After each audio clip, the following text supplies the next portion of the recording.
Cricket's their game, Fab. Cricket. Yep. So it was blue on the top, blue on the toss, and Staley.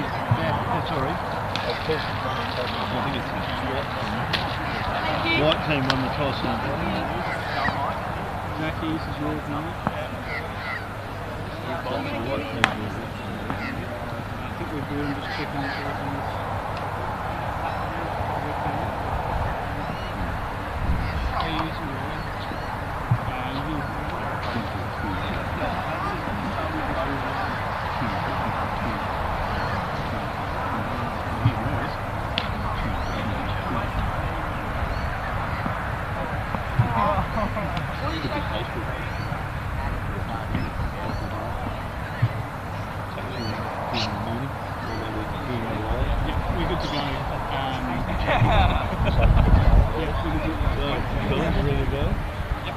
And we need to know who the batter is. Probably just keep us who the batting is. 2 minutes, batters. So we can just leave us who's batting.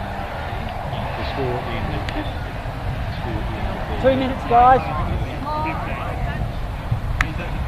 Yeah. 2 minutes. Yeah, we're good. Excellent.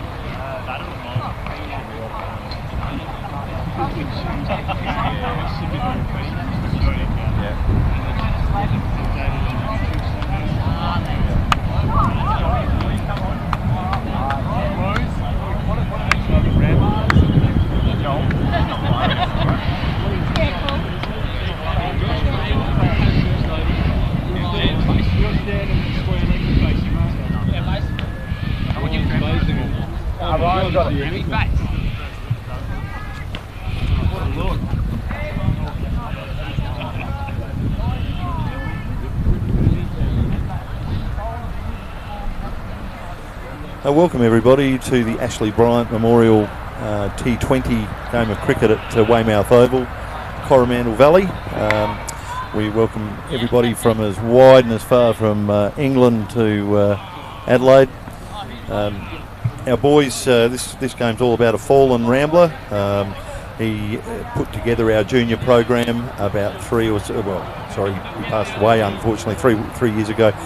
He started this some 10 years or so ago now, and we've gone from strength to strength. Ashley worked for SACA, he worked for the WACA and New South Wales Cricket before coming back to SACA and doing a lot of work with the Ramblers. So he started his career here in the year 2000 with our junior development side, and this game represents everything Ashley was about at the Coromandel Ramblers. I'm joined by co-commentator Jared Simister. Thank you, Steve, for that introduction.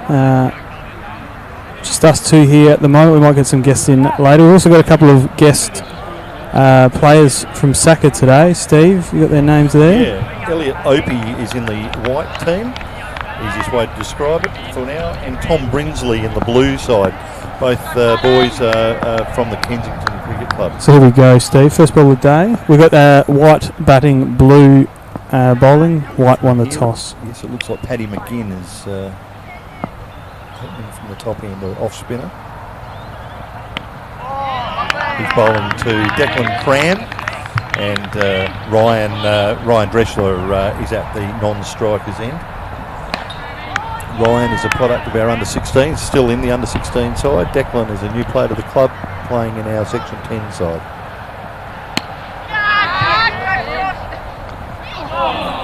Spilled out at deep mid-wicket cow corner. Probably should have been taken. Can't quite catch the player there. Declan has been a lower order batsman who puts on some quick runs, and that was just about the way that he plays.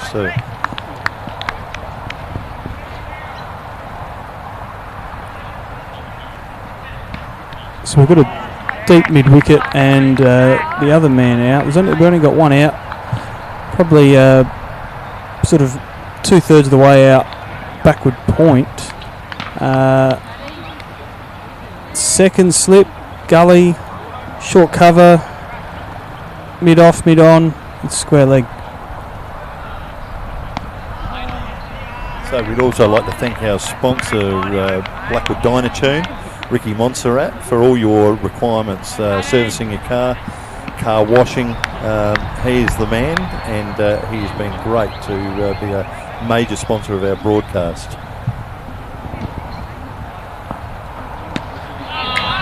It's gone big over mid-wicket, mid-on. Collected about 3 metres in from the boundary. Good throw back in. Just comes through for 2. Steve, we also got the Metro Homes Zing stumps again today. They lit up pretty nicely last game. They were a regular going off for the old Metro Homes stumps. Very impressive. Paddy just missed his run up, and as instructed by coaches, just stopped in the follow through. Would rather that than a no ball. Indeed.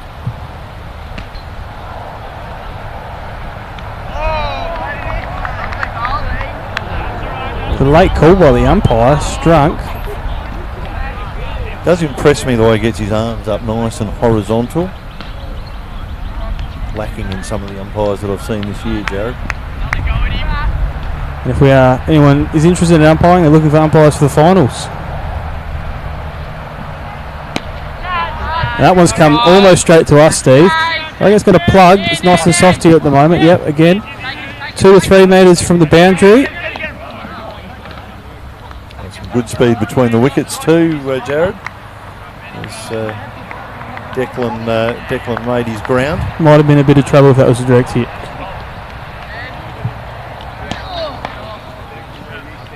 So the first over's gone. Wide and none for 6 after 1. It was a pretty good over from young McGinn. His father, an ex-A grade player at the club, also he was a left arm orthodox bowler, with an average of 8 in A grade at one particular year. Bowled us to many victories, so you can see where his craft is coming from. And we now have Josh Payne, who is an under-16 player. He's also playing in the Section 10 side. Last week in the Section 10 side, he took 4 for 17 from 10 overs, and he also felled one of their lower order batsmen. So a lot of promise, this fellow. So Steve, we just got Andrew O'Keefe joining us in the box for a short time. Welcome, Andrew. Thanks, Jared. Crown gets in behind that one. Half expected him to stand out at square leg to face that. He was a bit worried about facing Josh Payne first up, but he got away with facing the spin of Patrick McGinn. So just for his figures, Josh Payne has taken 19 wickets this year and scored 280 runs, so a true all-rounder.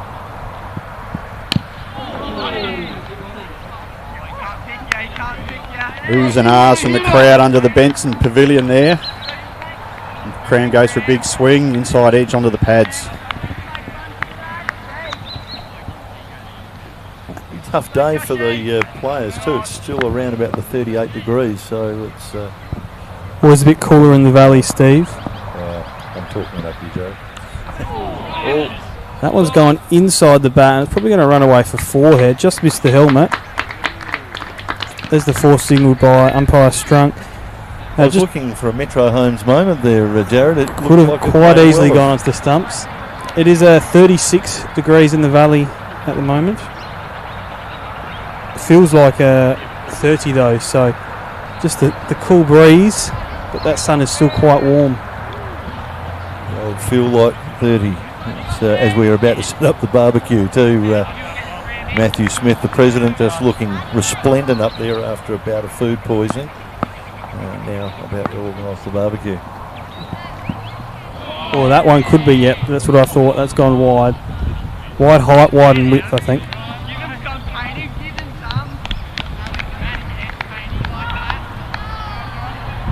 Our under-16 boys too are coached by Darryl Riley and have had a mixed year. They're in the semi-finals of the T20 competition to be held on Sunday. So we look forward to some success there. Our under-14 boys are playing in the grand final of the T20 competition, so the Ramblers very strong at the moment. I'll just correct you on that one, Steve. The 16s are tomorrow night at Morphettville Park. was a And another wide there signalled by Andrew Strunk. You'll actually be able to catch that on a Frogbox again, the Ramblers TV tomorrow night, so make sure you tune in the 16s semi-final. Live about 5:20, Andrew, is that the start time? 5 p.m. is the start time of that one, Jared. And yeah, it's correct. It will be at Norfolkville Park's home ground of Denham Reserve.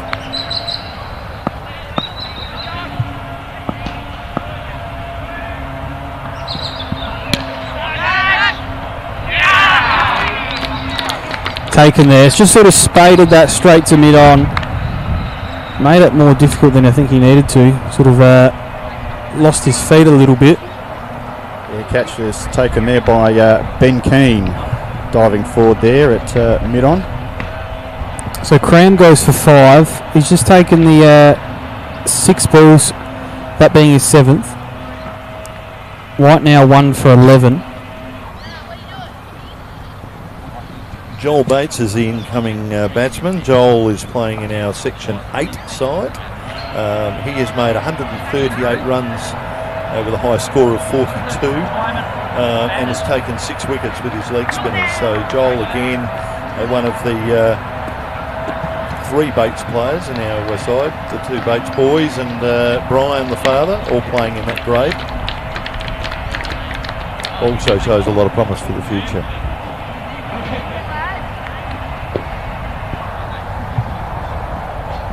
Josh will be happy with that wicket because he's been a little bit wayward in this over.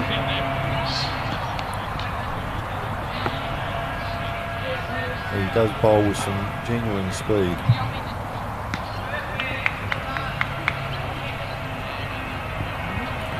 Just the 2 balls remaining in this over.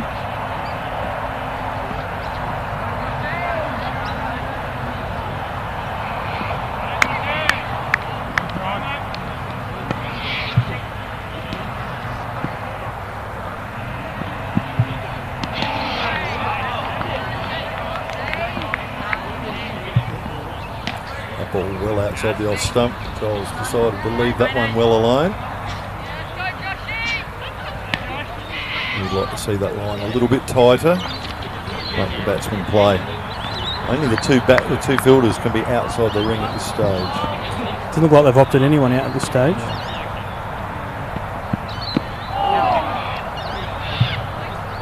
It's a much better ball. It's hit the pad, just squeezed out onto the offside. It turns out to be quite a good over from Payne. Just the 6 from it and takes the wicket of Cram. White now 1 for 12 off the 2 overs. Fairly useful start, but the fielders are fairly well in. As Jared said, they've opted not to put the guy back in that over, so everybody up defending singles. Shows how confident they are in their bowling. Now have Ben Keane coming in the bowl as we've had a couple of fielders replaced. We've got Milo McNicholas in the white bucket hat and Blake Nash in the Bunnings hat. He's just wandered onto the field, tucking his shirt in here at mid-off. True company man wearing the company apparel out to cricket.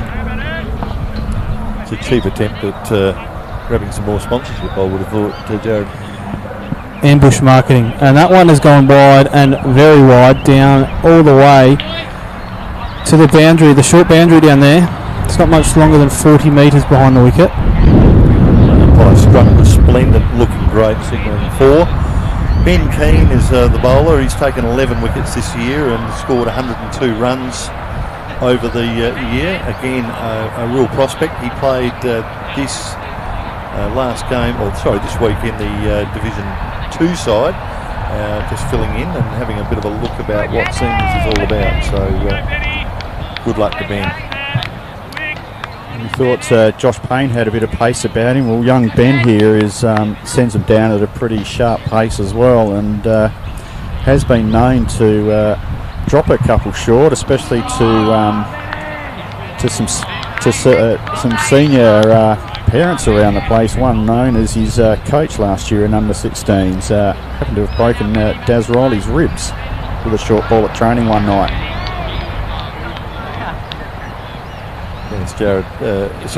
Andrew, that Daz has gone back to bowling his off spinners. better line there. Just creates him a little bit straight out to the square leg. Milo Nichols just filled his first ball of the day in the white fluffy bucket hat. It's marvellous what a difference Milo makes, Jared.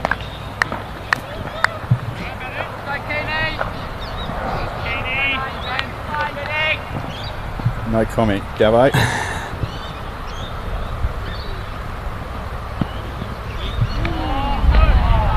Jaden Rhea in fairly close on the leg side. He's well known for being in some of these fielding positions that are never going to get a wicket, but he's put the head on the cap on backwards, and he's ready for Keane to bounce one up around the ribs.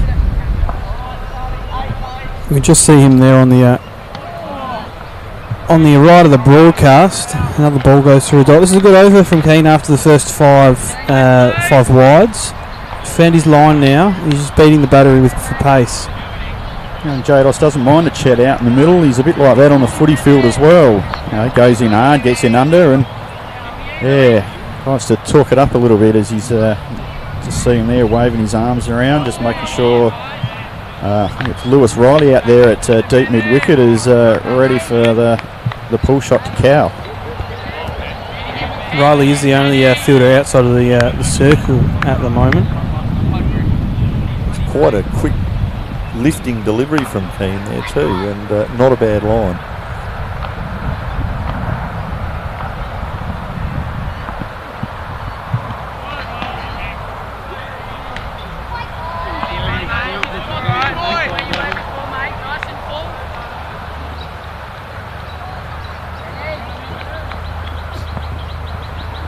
Keane's action is looking better and better each year. He's tall, he's getting stronger by the day, and as Andrew said, really putting them down quite quickly.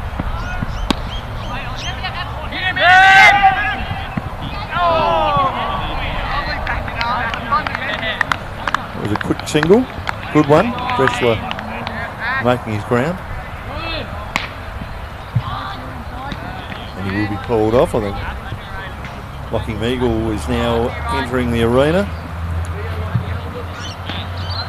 Lockie from the under-16s as well. He bowls some quick stuff. Tall lad, yet to fill out. Been quite impressive. He's also played a senior game for the Section 10 junior development side. He does look like he's going to have, again, the goods. There's quite a few boys out there that are showing that they'll be long-term Ramblers.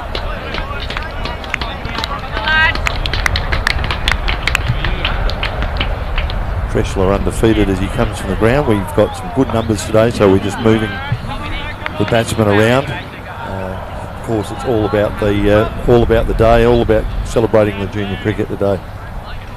And Steve, all the funds we raised today going towards junior cricket at our club, helping under 10 cricketers coming to our club to play cricket for next to nothing. So all the funds that we make.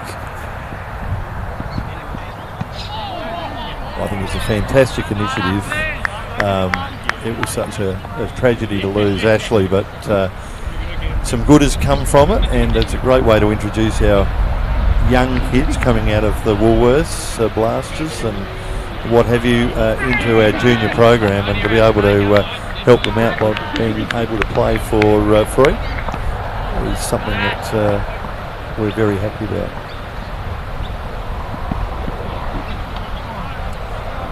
This is Ashley Bates bowling at the moment, another one of the solicitors, Bates and Bates. Ashley is still an under-16. He's been playing senior cricket for the last couple of years. He has also showing plenty with the bat and the ball. 15 wickets and 229 runs for the year.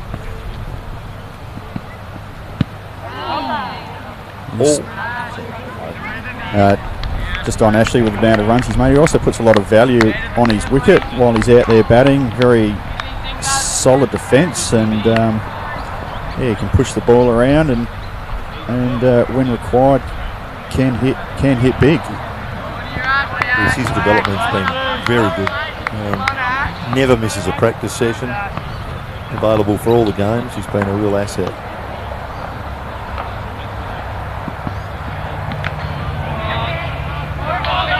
one's turned down the fine leg. Milo chasing that one, gets the throw in, hit by the stumps, and 2 leg buys there.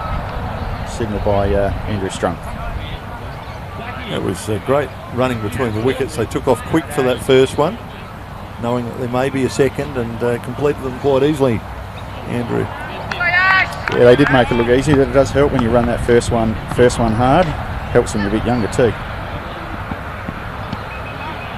And another one down the fine. I reckon that one could be off the pads as well, as they come back for the second. And yes, signalled there by Strunk that 2 more leg buys for the score. Yeah, I think the young fella's just a little bit overawed at the minute. They're probably trying to bowl the touch too quick. A lot of their senior peers playing, so they're trying to impress.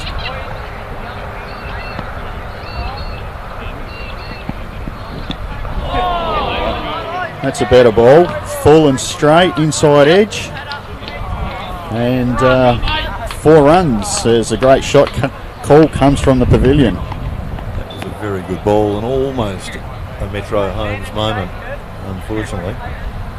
The Zinger Bales have held on and they're still there. Much better line than from Ashley.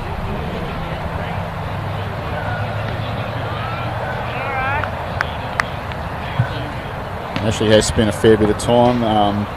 Seen him down the off-season down at the Gillespie Centre getting a bit of coaching on his bowling, and it certainly helped from going back a couple of years, as that one's just poked back over his head and they go through for a quick single. With Blake Nash doing the fielding, and oohs and ahs from the crowd again. Bean is looking resplendent in that Bunnings hat. I don't want to mention Bunnings too many times because free advertising, Bunnings are not Steve. Sponsors Yes. of this club or any other club.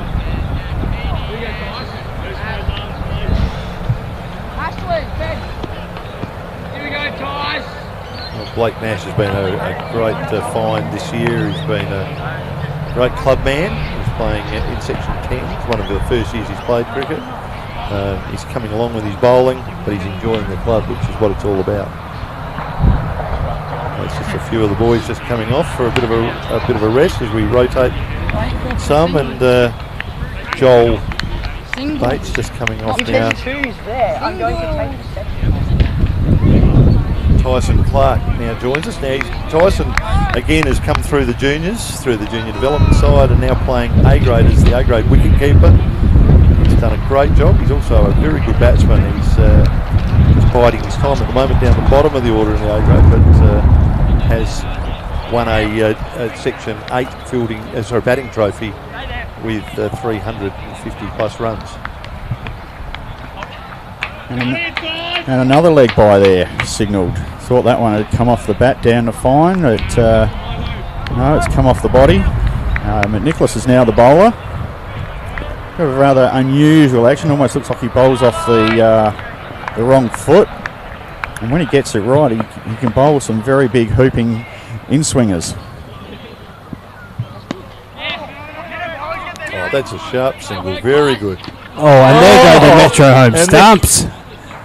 How good does that look? Wow. Oh, Steve's excited. The stumps have lit up. But unfortunately, Steve, it was not a Metro Home zinger moment. No. Batsman had safely made his ground. You can't help but mention Metro Homes when the lights come on and we all get excited. Nichols with the pick up and throw almost without even looking on the replay as I watch on my phone here. Unbelievable bit of fielding.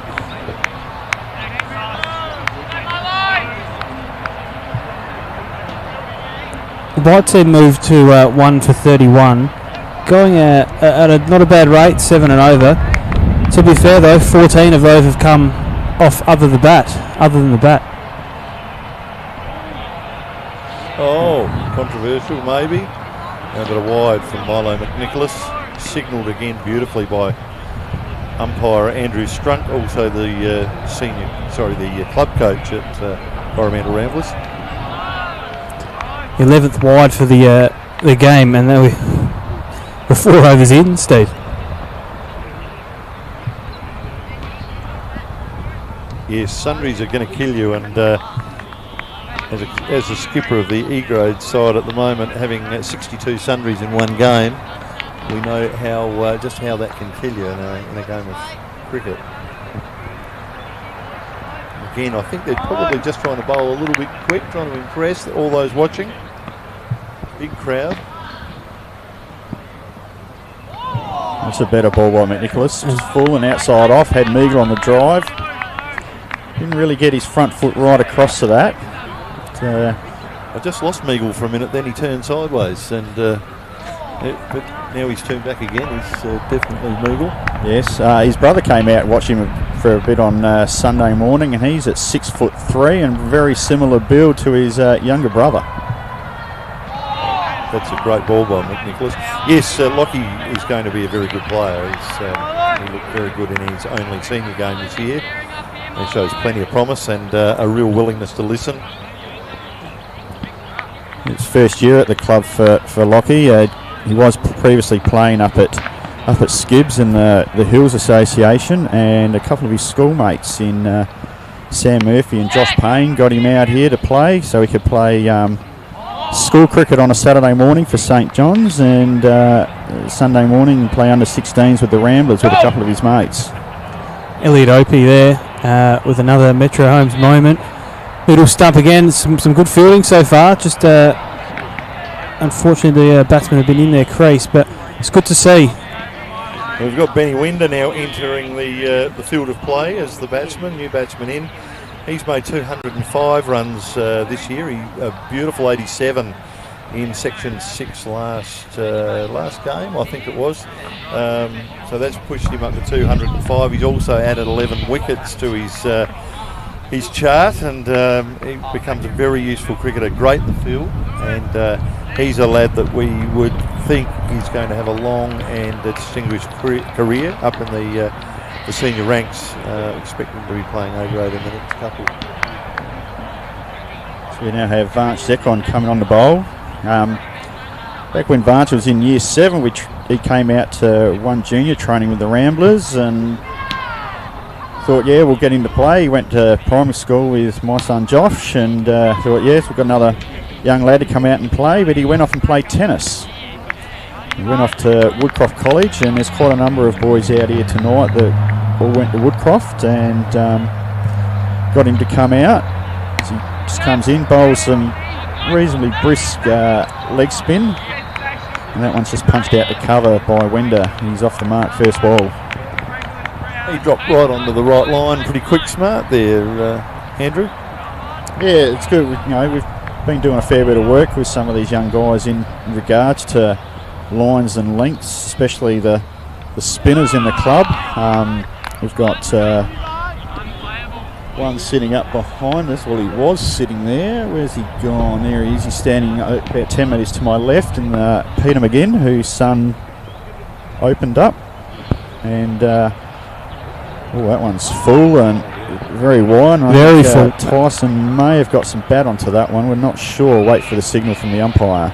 Continues the tradition. I don't know bat.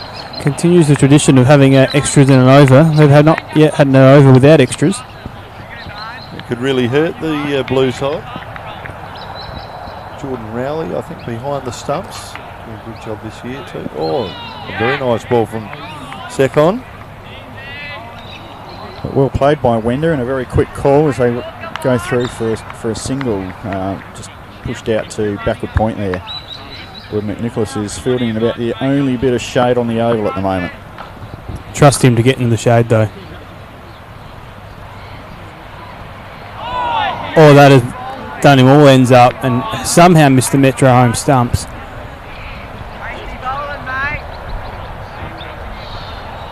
Tyson's eyes lighting up. Was able to connect.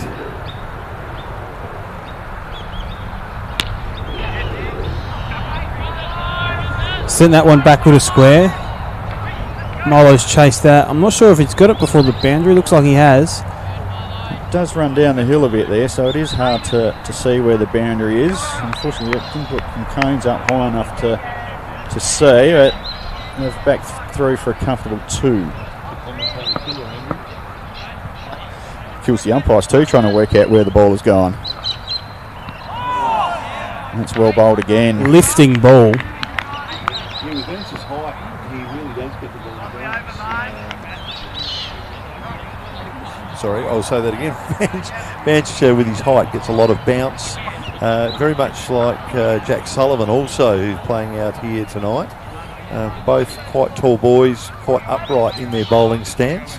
Both spin the ball quite a way and also get that little bit of extra bounce. We've got Jaden Rhea now coming on to have a bowl. Not quite sure about the hairdo, but Jaden again has been a really good cricketer for us. He's put on made 350s while he's been batting this year. He's taken 10 wickets and 200 runs. So well fielded there by Jaden off his own bowling. Just touching base there again, Steve. You're talking about Jack Sullivan. He happens to be playing in the same side as Vance, so they've got two leg spinners in there. Well, actually, I might as well say three, because Lewis Riley's a wrist spinner as well. But Jack's in there at first slip. Another one out there with the white bucket hat on. Yes, they've made a comeback this year.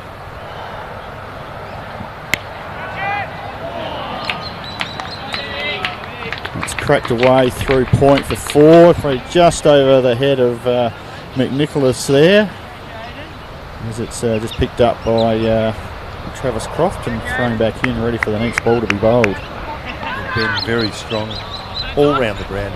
He's really got a good array of shots. Jaden Rhea, as I said, has taken 10 wickets and made 203 runs for the season. We want to sell him short. Bowls very much stump to stump, gets the ball to skid on, a little bit quicker than he looks. Just dispatched forward of square, just the single.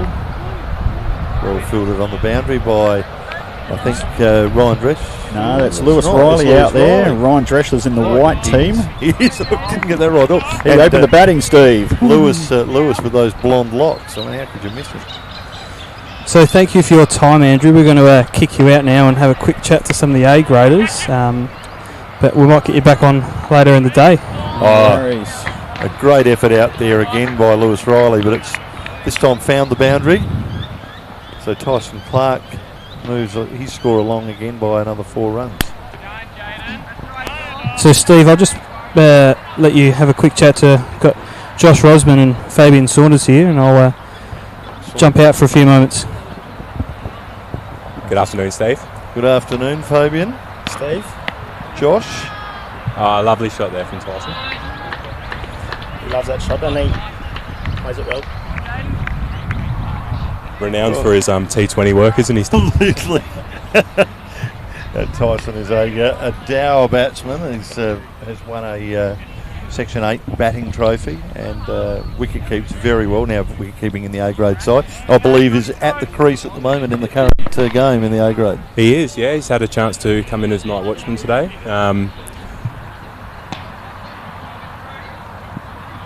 This week, I should say, but yeah, he's a very handy batsman, especially to be having down at number 9, and his gloves are exceptional. He's actually leading the association wicket-keeping at the moment, Steve. Excellent.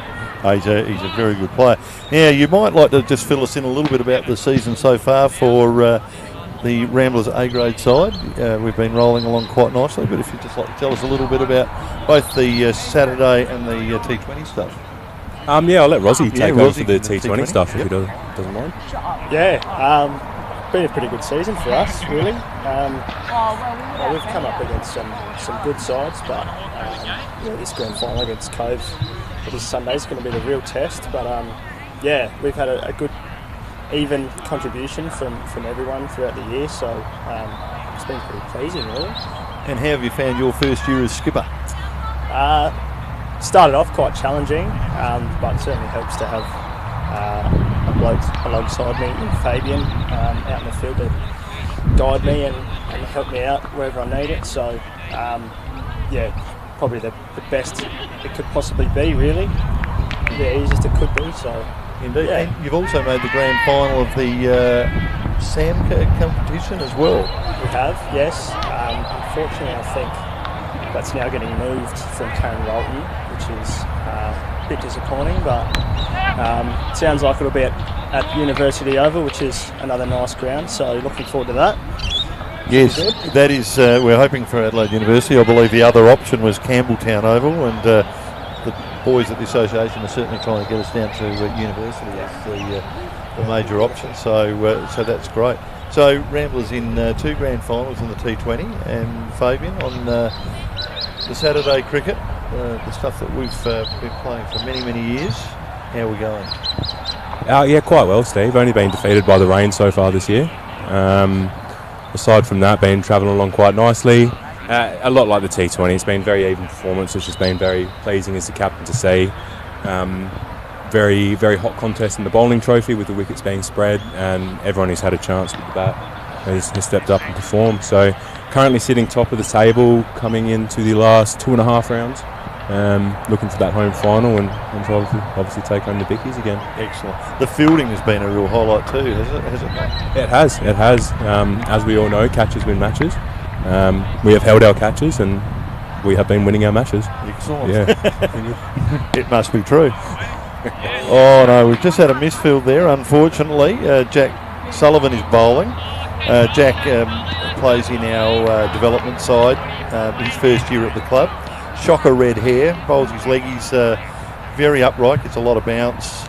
He's taken 13 wickets this year and made 53 runs so far as predominantly as an opening bat. He's getting some starts but just not quite going on. Oh, and here's an opportunity for a caught and bowled. Well done. That's a great effort. Removing a dangerous batsman there by the looks of it as well. Moving the score on a little bit, hit a couple of boundaries and done the job. Indeed, and the batsman was Blenkinsop, I believe. Yeah, so another product of our juniors and our junior development side. He has worked his way through into Section 2 as an all-rounder. Probably not had the year that he would like, but certainly shows a lot of promise and a future A-grade player in the making.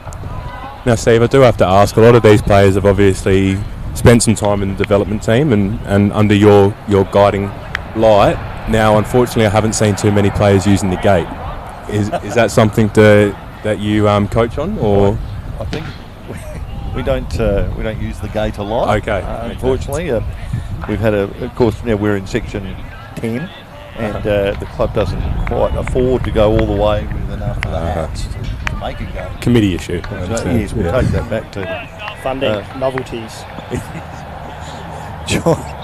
Josh, you've had a pretty good year yourself personally, so always hard to talk about yourself. But what's been the big improvement over the last while? Well, you've obviously been right from the junior days have been growing as a player, but you've really come good this year.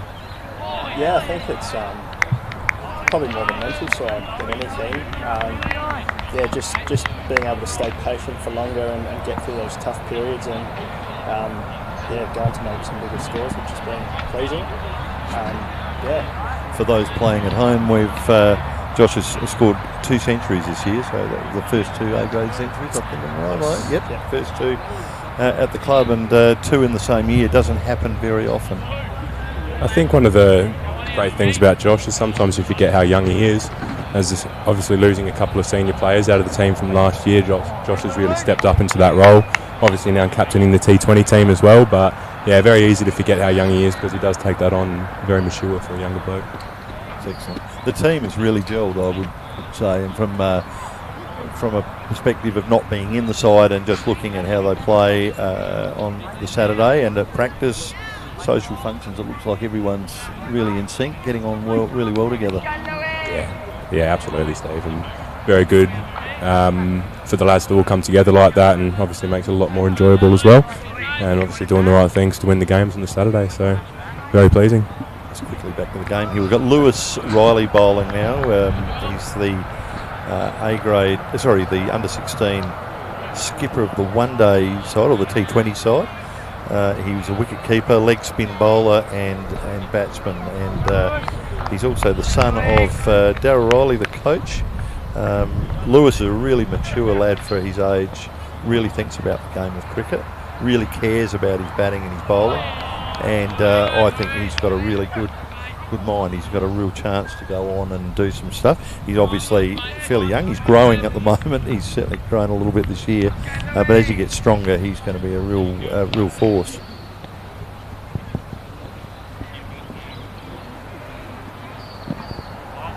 It's another well-flighted delivery.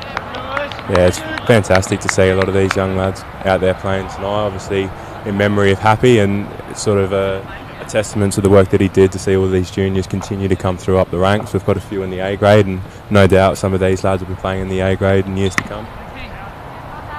Absolutely, just put out into the covers there and well fielded by Ben Keane out there. Just to have a look the other night in the semi-final for the T20 senior competition, there were at least 6 or 7 that have played junior development or have come through our junior sides, and that's fantastic to see, and all playing a part. Well cut off there by Josh Payne. Yeah, very much so. Making up the numbers, so it's a great thing. Very nice to have people like Jared Benson in place in the B grade, and Chile in the D grade, Gary Hankey. So there's a real progression. The kids can feel safe. They're enjoying their cricket. The numbers at practice are fantastic. A big appeal. Unfortunately, it was the only one. Rude not to ask. And speaking of T20s, we've got the under-14s playing in their grand final tomorrow night at Hewitt Oval, I believe, Steve? Yes, it is. Yeah, they're playing the grand final, and the under-16s playing the semi-final down at Morphettville Park at Denham Avenue. Lovely. So with the A grade also playing on Sunday, it's just showing how well the Ramblers are putting it together. And I think the key is the practicing, the numbers we're getting to practice, the fielding's improving. The under-14 fielding the other night in their semi-final was top-notch, unbelievable. Fantastic. I believe Fish took 5 catches at mid-off. 5 catches, it was unbelievable. That was wonderful to see. Now here we go, Steve. This is what it's all about, Fabian. This lad's got a special place in my heart. He came to us, I thought, oh my goodness, he's got the mullet. Reminds me very much of myself at the same age, and he's in. Got the character as well. If it wasn't for Rick Vale, he would be the cult figure. I reckon. Yeah, he's really improved since the start. He's not played cricket before. In fact, he was the state captain for the under-18s in rugby union this year. So plenty of sporting ability. He's great in the field. And just a great guy to have around the club. Absolutely. A real student of yours, Steve. I'm not sure about that, but the hair gets it for me. He's straight in on the hair. If only I could grow it like that without extensions now, Fabian. Looking around the field, we've got some very interesting lids, Steve. A few interesting caps and mullets going around. Yes. Yeah, there is. We've got all sorts. Oh, Jaden Rhea always impresses with his cap on backwards, fielding in a spot he's never going to get a catch. We've got the bucket hat has really made a comeback. Yeah, the towel bucket hat. Bean is playing in his work hat, the Bunnings hat. That's the bucket hat. That's right back there. The ball's just been caressed sideways into mid-off. Very Steve Smith-esque without the delicacy, I think. Oh, yes. Yes.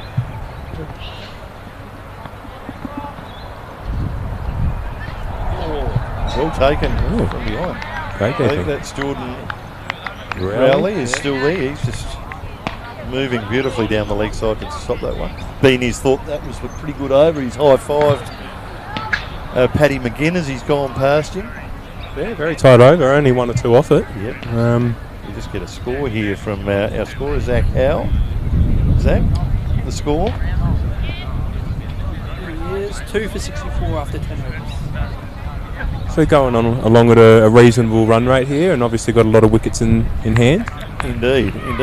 Now we've got Tom Brinsley from Kensington. Okay. Our man from ASCA. ASCA have been great in supporting this game every year, and he's now coming in to bowl to our junior. Just off with a couple of steps, but a tall man. Looks like he gets him down okay. Fresh off a T20 Grand Final win, the Kensington Browns. Beautiful. Against Adelaide Uni. Just stunning looking uniform, isn't it? The brown and the yellow. Yeah, it is good. Bit of Hawthorn about Kensington. Oh, I'm not sure. But yeah, going back to what you said, Steve, ASCA have been fantastic in supporting this game. So many thanks go out to the crew for coming down and giving us their time. Indeed, they do that. They bring a few drinks of the soft variety for the lads, and also some prizes there to raffle off, which is great. So we really appreciate their support. Very much so.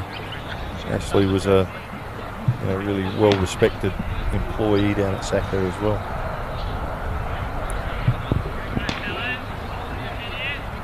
All right, Steve. Well, I think we're going to leave you. Going off to practice. Off to practice. Yeah, it's good to see. I think there might be a lot of watching going on, but we'll try our best. No, good stuff. Thank you very much for being with us. Thanks for having Josh. us, Steve. Well done.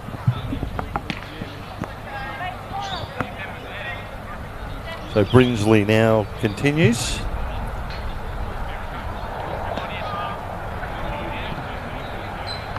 So Sam Murphy now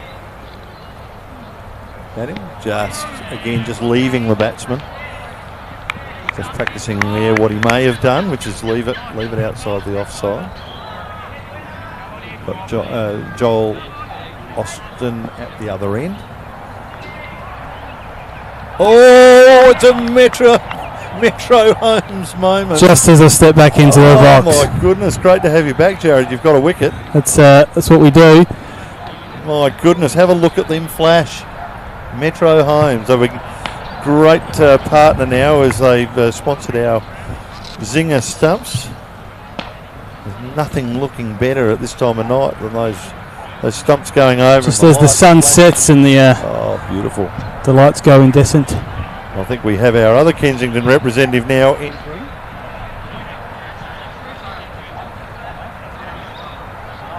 This is Elliot Opie striding to the wicket.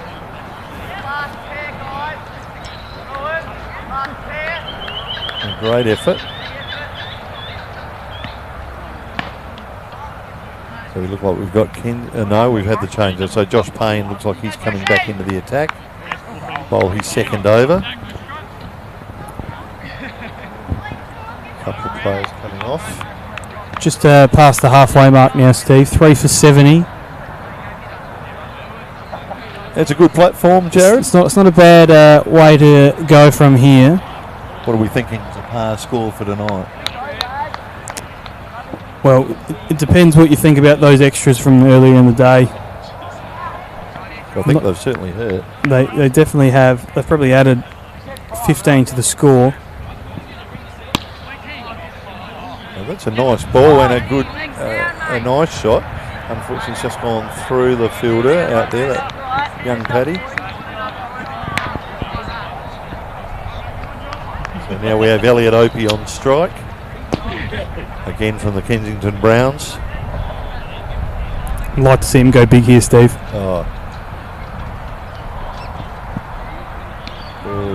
Just missed down the legs. I mean, that was one you've got to put away, Jared. And there's one I'd think it'd be a wide, to be honest, pushing down the leg side, but must have stepped inside it. Evasive action, I think, is the terminology used by the umpires. Either that or a little bit lazy by the umpire. Perhaps. Might have flicked that leg. Yes.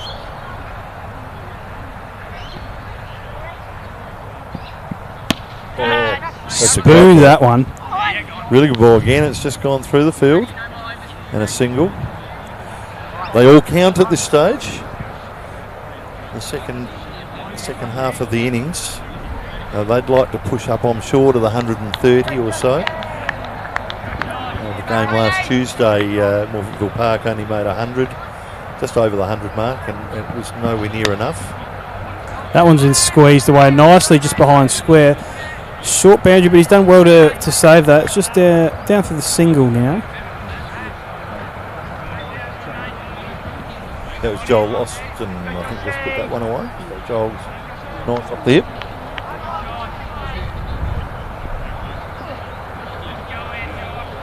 It's got the two fielders on out deep waiting for that catch. There it is, it's gone up. Paddy McGinn under it. No, just over the head. Out to mid-off. Well backed up by Lewis Riley. And Tough chance. yeah, that was tough. It was up there for a long while. So the deep fielders are at mid-wicket and a deep cover. And they're looking for them to slice that away.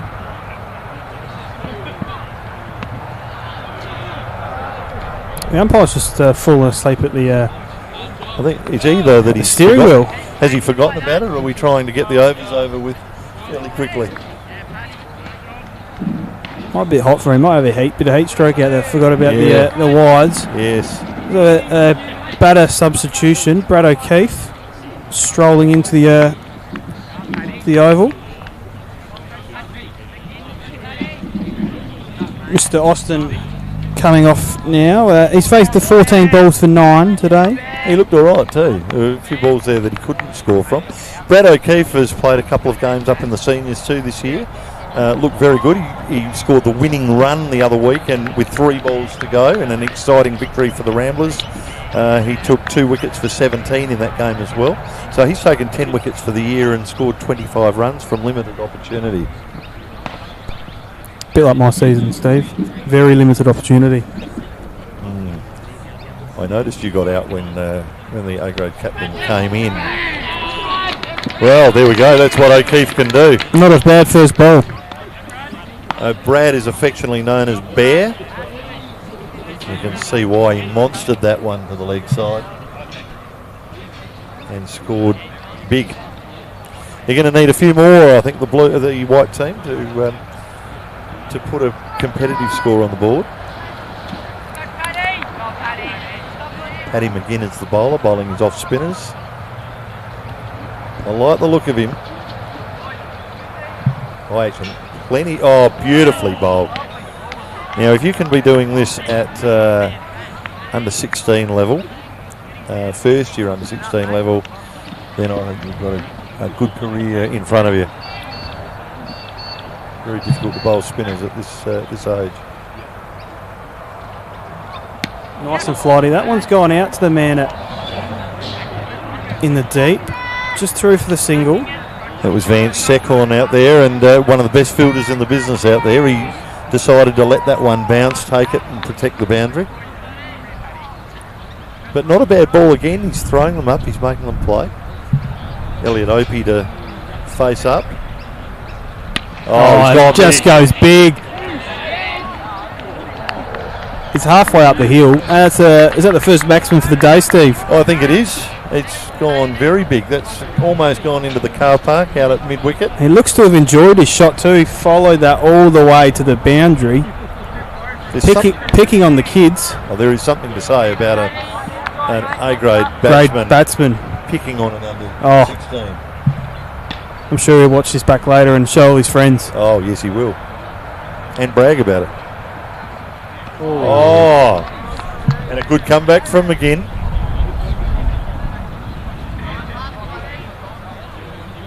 You're not going to scare Paddy out of the attack.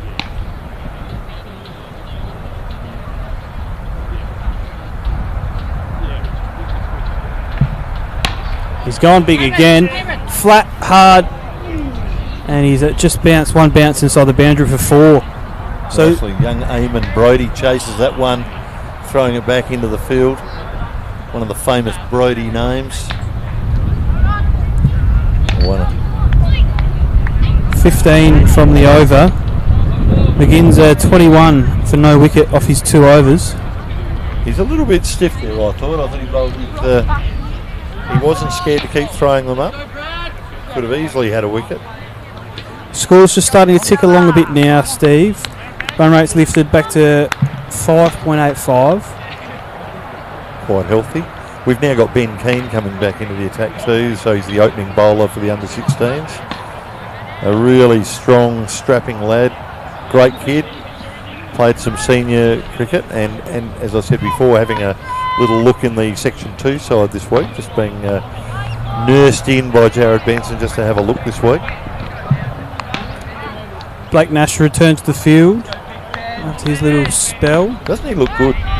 It's the flowing blocks for me. Oh, it is. The big pants. My pants. Very big pants. Big pants to fill. The sinister pants. And not in talent, just in size. Yes. Ellie was talking to me about those pants just the other day, and Really enjoys washing them every week. yes, she said that. She loves her cricket. Does love Loves her her cricket. cricket. I'm sure she's at home watching now. She does. She loves her man too, and all that he does at the club. Yep. Yeah, All that time. beautifully done. Cheerio, Ellie. That's a lovely ball. That's got to be close. there There it he is. He's been given. Go on. Beautiful bit of bowling. Full straight. Takes the batsman who looked a little bit dangerous. Keane just ripped that through then. That's great work. Yeah, of course, he plays on Sundays with Brad, so that'll be and both are bowlers, so he'll hold that one over him, I'm sure. So brother to brother, handing over the bat, so to speak. Yeah, Josh O'Keefe, what a family. Andrew playing nowadays in B grade. Mandy running our junior program. They look after the Woolworths Blasters. Mandy's also on the Junior Association Committee. They do so much for the club. Such a great family. Josh has been with us now for a long while. I've played quite a bit with Josh over the time. He's predominantly been a bowler in his early years, but I think he's got a huge potential with the bat. Again, this year, 44 runs and 5 wickets. But he's been in sides that have not had to share the bowling around too much. They're taking all those wickets early. I predict he'll be a batsman in a higher grade very shortly. Big appeal. I reckon that one's just come off the thigh pad down the leg side. Reasonably attacking field here. Just the one man outside of the circle, it appears. Definitely showing some signs of too much red cordial, I would think. There, a little bit of excitement. It was nowhere near. He didn't get his bat close to that, I don't think. Oh, that's a nice ball and a nice shot. And Goldilocks has had a crack at the stumps as well. Lewis Riley. Bean is just giving him a little bit of advice out there as well. Keane turns around again. Nice flowing run up. Oh, a nice shot by. Squeeze it past that man at short cover for the single. Steve, I'm very glad to see the extras have slowed down from those first 5 overs. Just the 18 total now, so I think we've only had the 4 in the last sort of 10 overs, which is pleasing to see. Just a little bit of excitement at the start of the game, as you can imagine. Broadcast game. Yeah, they couldn't do with continuing on the way they were. Just a little dab outside the line. Oh, no. Looks like the umpire's woken All up. of a sudden he has. Yeah, he he's has. woken up. And he's either that or he's got some designs on his son going out to play for Kensington. Big scalp, this one. I think I bounce him now. He's got the pace. They're full and straight. That's a great ball. That is a great ball right up. That'll see Elliott just having a rest now. He's done his stint out there. He's done a good job. Entertained the crowd with a couple of big hits. Well, I'm pretty sure he'll be impressed with that Ben Keane over.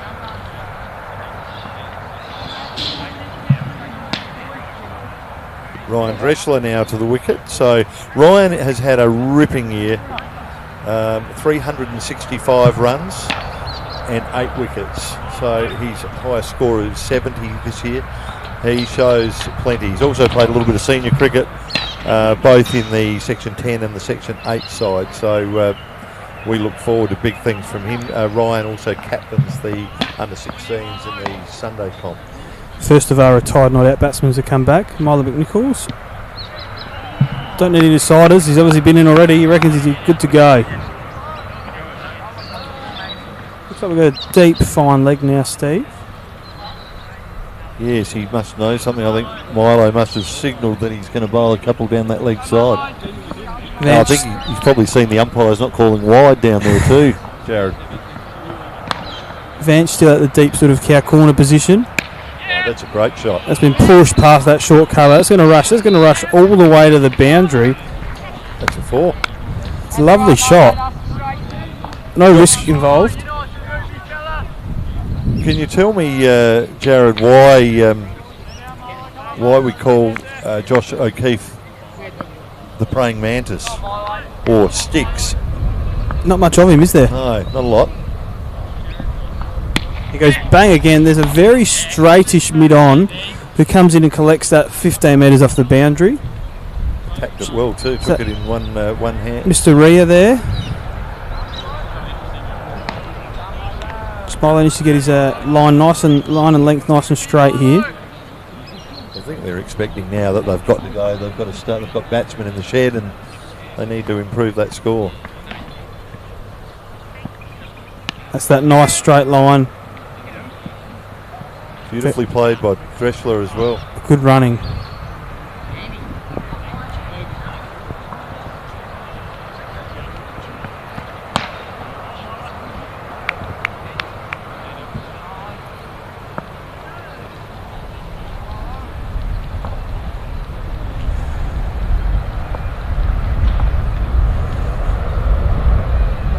Oh, Josh goes again. Into the infield. Again down to mid-on. Picked up by Jaden Rhea. And Milo bowling a reasonably tight over here. Again, we've got the wide field out at mid-wicket and at cover. Oh, there it is. The Milo. A Metro Holmes moment, Jared. Look at the stumps go again. He's taken the middle. How good does it look? And they look fabulous. Oh. That's that straight line and length we spoke about at the start of the over, Steve, and it's taken the wicket. Oh, it's beautiful. That's what we play for. That's what the moments that we play for, Jared. The wickets. Couldn't have those wonderful stumps without our sponsor, Metro Homes, and this broadcast, our premier partner, Blackwood Dynatune, Ricky and the team up there. Great supporters of the club. Ricky, a fabulous sponsor. If you are to take your car up for a service and say that you're from the Ramblers Cricket Club, you will get a free car wash, and you'll also get a free hire car. So while your car's being serviced, he'll furnish you with an i30 to get around in. And what great advertising that is, Ricky. Very clever, very clever. And a good tax write-off. Oh, what a write-off. He's all over it. Breakfast this morning. Most of all, he does all about it. Does a very good job. That's probably the most important thing, and we appreciate his support here at the club. 28 years up in Blackwood. He's been a member of the community for a long while, and we're really pleased to have him on board. Here's the turnover. A couple of our fielders could smell the barbecue going and have come in, and out go the two unlucky fielders back into the heat. Jaden Rhea now deep here. That's a very straight. He's turned the hat around the right way, and he's still got the hair flowing underneath. It's brilliant, attacking the ball at all times. If he was behind the stumps at the opposite end, I say he's a backstop. He's that straight. Oh, I don't even know what you'd call that. Jaden, a real character at the club. Deep straight stump on, directly behind the stumps almost.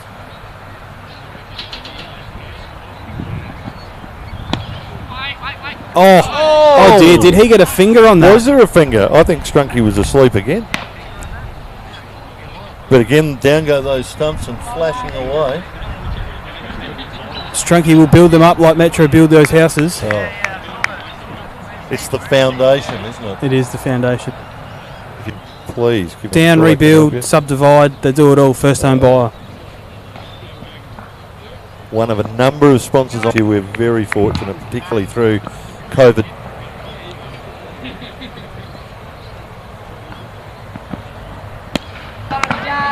He's done well to get his foot to that and just prevent the extra runs. Probably a miss of me, Steve, not to mention Subway O'Halloran Hill, another live stream sponsor. Yes. help make this happen. You're loving the smell of the bread as you walk past. There's something the about front that door, when you walk in the door, isn't Oh, it?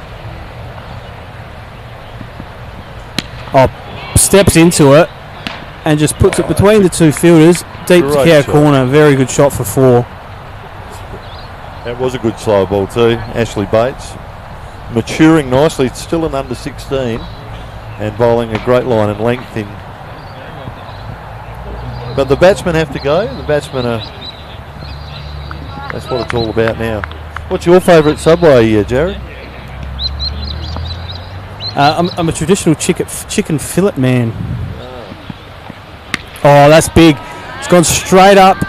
Vance underneath it into the sun. He just got the sun in his eyes there. My goodness, he never drops a catch.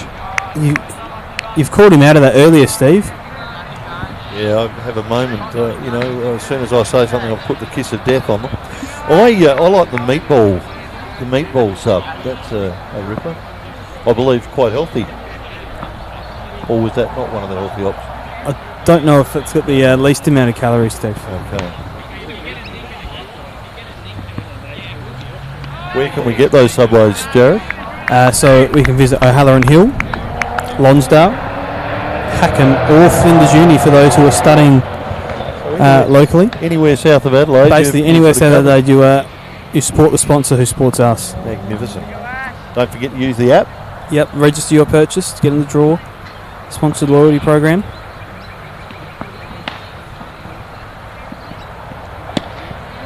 Again, straight. So that fielder we spoke about earlier, one-handed grab right on the boundary. Oh, that's a great effort by Jaden Rhea. He looks to the camera as to say, oh, look at this, look at me. He does. He has that little look. Takes the catch, turns around, puffs the chest out. Bit of the smirk. Yes. And we're going to batter change. Joel Bates now.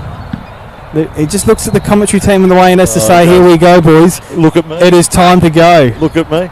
He's part of the Bates and Bates trio. Very good company. Very good. A great effort by Josh O'Keefe, who's skippering the side today too. I'm in my whites, that's okay. Tyson Clark now running back on. Started in this junior side and now giving back. It's great to see. We've also had a bowling change here, and it's Jaden Rhea, the man with the flowing hair. He's got it tied up into a nice bun. The man who's just done the spectacular fielding.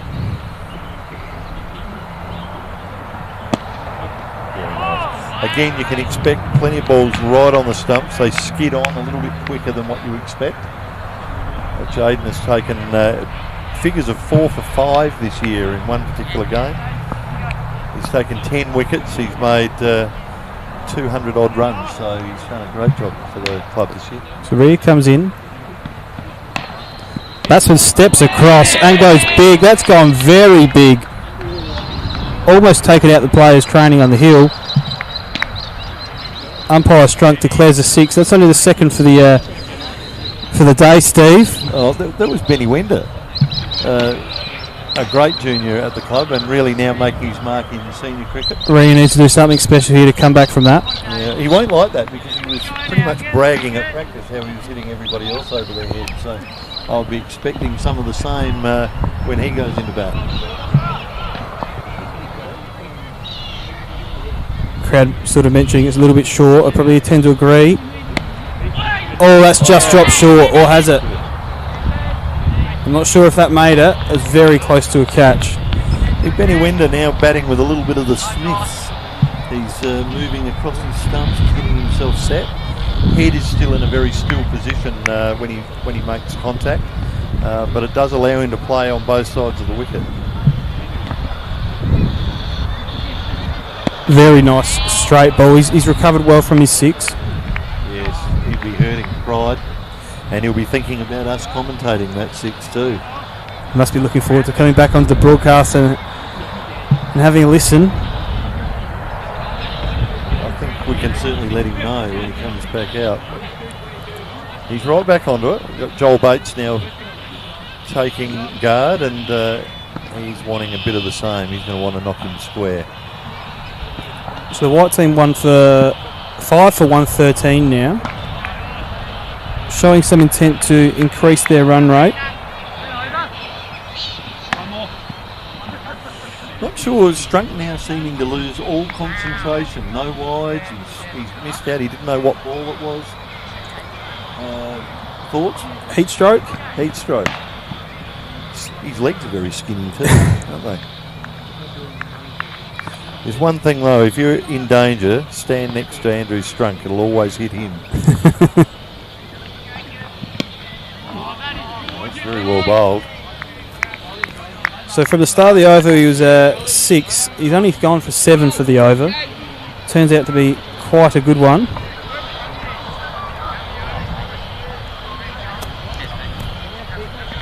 Winder comes from the field.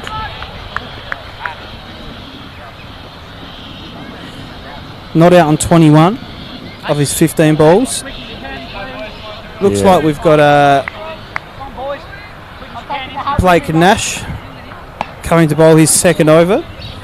Bean Izzle, he's just given his hat away, so... he went for the 1 run of his first over. Yeah, it was a very good over. You note here the hair again, it's the thing that hits you first in the face. That is a lovely ball. Probably a bit shorter than you expect at this time of the game. Bowling it hard into the wicket, isn't he, really? He's not pitching it up. He does tend to move the ball into the batsman at most occasions. It does seem to be doing the job at the moment, though. Took a couple of wickets last Saturday and looked quite impressive. Oh, that one's straight over his head, and it's got past the fielder at a straightish short mid-wicket, and it's gone for 4. So he won't be too happy with that. Late inclusion in the team. I think you'll be wondering why he didn't have his field set back on the boundary line.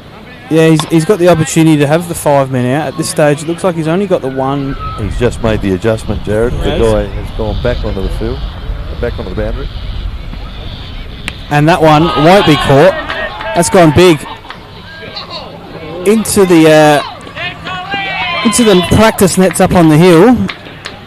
It's Joel Austin again. He's looked really impressive. He did on Sunday as well, I thought, with the under-16s. This lad is the wicket keeper in the under-16s, and he can also hold a bat. He's gone big there, that's for sure. So Nash needs to pull it in a little bit here. It's a better ball. Vanch can get that in quickly. He might save. He does. He saves the 2. Vanch is absolute poetry in motion as he glides across the outfield. So Austin's moved quickly now to 19 off the 17. Yes, he's showing a bit, that's for sure. Distinctive batting stance now of Joel Bates. A better ball from Nash.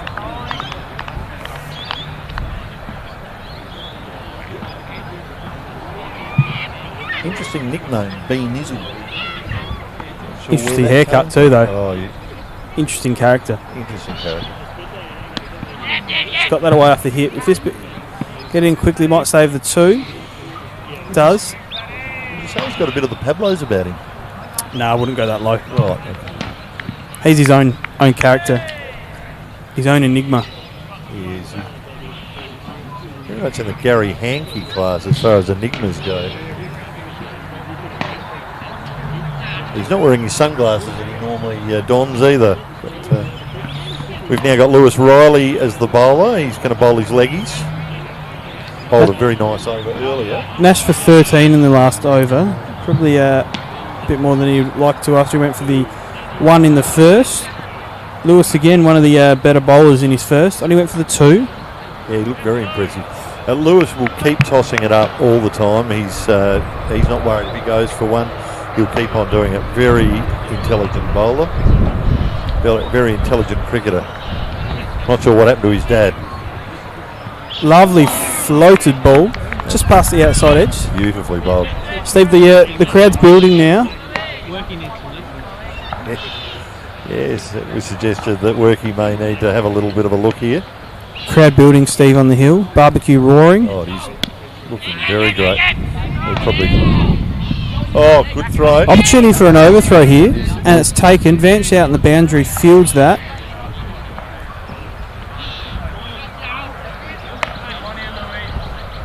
crowd is looking good. We've got an O'Keefe behind the barbecue now too. It's unbelievable.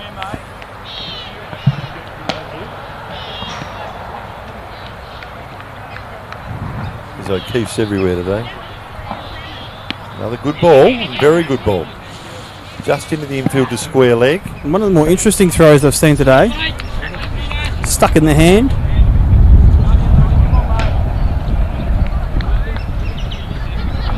Lewis will be loving this. He's going to want him to go for a bit of a hit. His field is set for the catch. Oh, Strunky. The good thing about Strunky, though, while he's been asleep for a while, his arm action is still good. It's nice and horizontal. Consistent. Elbows aren't bent. It's good.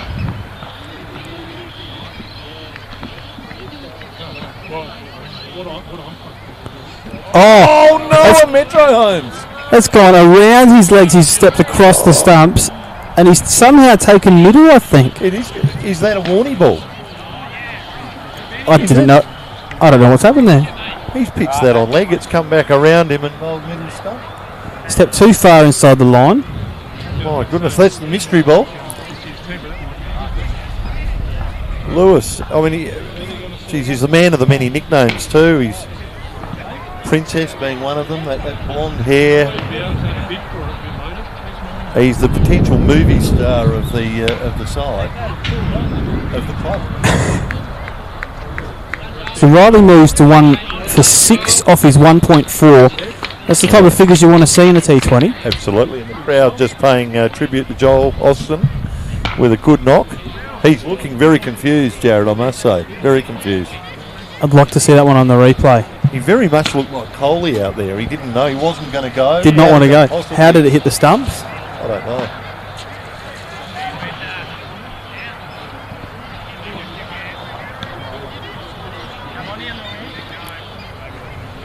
Just the 8 balls remaining this inning, Steve. Yes, Ben Wender's gone back out again. His third stint. Looking to really apply the accelerator. And that's the intent shown straight out to Vanch. And it's gone through the fingertips. Steve, you've put the Mickey on him today. He's dropped his second catch of the day into the sun. And it's gone for 4. And knowing Vanch, he's going to be pretty hard on himself. I would say that he's leading the fielding by a street on Saturdays. He has taken some remarkable catches, but unfortunately, that wasn't one of them. Oh, that's a lovely shot. It's gone halfway up the training nets for 6, and it's ended up being quite an expensive over once Mr. Wender's come in. Yes. Ben's got that uniqueness about him, that Smith-like Lawbashane type batsman. A few handy runs for Wender there. Brings the white team to 139 for 6 wickets. 139 starting to get It's starting to get to a total that's becoming more difficult to chase. So, final over of the day. You'd love to see another 20 on the board for that 160, but I don't think Josh Payne's going to give up 20 for 1 minute. No, I don't think so. But if you can scrape together another 10, 12 runs, 150 is definitely defendable. Yes. Off the hip. That was very good by Joel Bates then, just to give Ben the strike. He's recognised that he's on and going big, so that was a great idea. Intelligent cricket.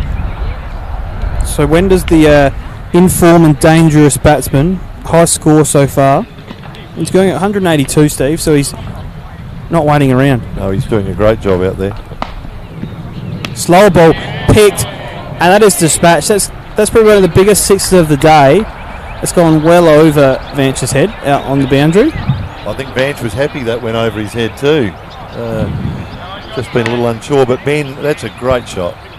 You just notice that he shuffles across his crease. Again, he's still when he hits the ball, but allows him to play those leg side shots, and he's put that one away again. So just the 4 balls remaining, Steve. Now, I did say I wanted 160 at the start of the over. We've made a good start. Another one of those, and they're going to be right in the van. Walks down the pitch. It's a lovely ball. That was a good ball. Very intelligent bowling by Josh Payne, an under 16 with huge promise. He knew what was coming and he put it wider, slid it past, and there's no run off that. We've also got the deep cover, so just in case he tries to slice him away onto the offside.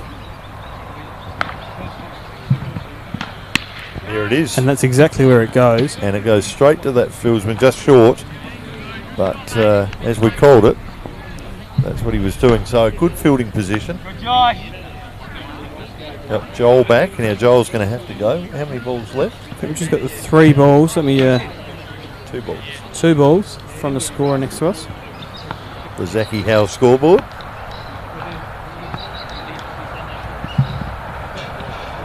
Oh, will he call the wide? No, he won't. He's got somewhere to be, I reckon. I think so. The shadow's starting to get a little longer, so they're recognising the fact we do have to move it along. Surprisingly, we have... we're going to scrape in the hour and 15 minute allocated time limit for a 20 overs. Very good discipline. And a great crowd now built up.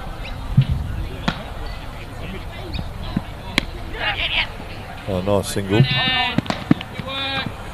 This reminds me very much of the crowds that used to come to watch Donald Bradman play back in the 30s. They come in just to watch and all they go home again when Ben gets out. Back in your time. So Right. that's the closure of the innings, Steve. 148, I think, is the total. That's a good score. 148 is going to be difficult to. He's going to be difficult to chase. Bowling would be need to be really accurate. The batsmen are going to have a go. There's some real talent in both sides, so we look forward to the second innings. Wender high score 38 from 20. Austin 20 off 19 out.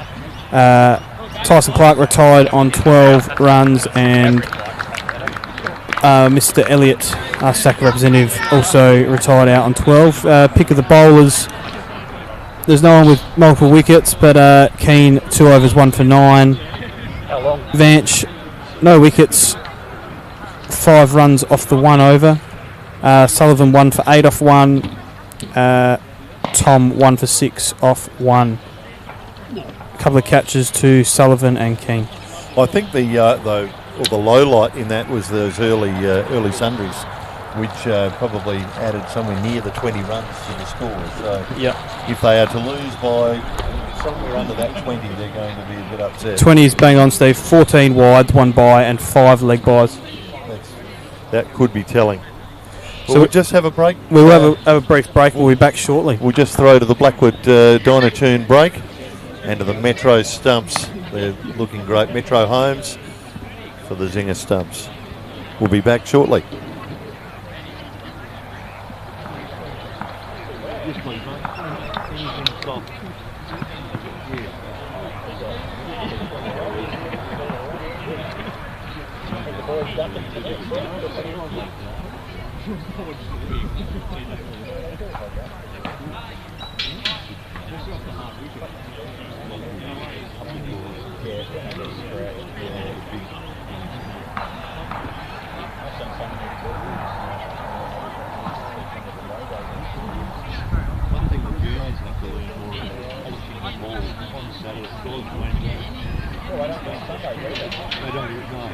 They just go back and bowl, there's no shot.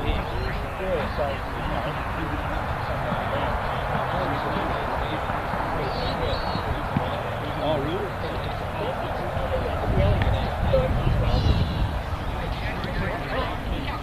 The mums are probably scared them stiff with shining the ball and getting red on the pads.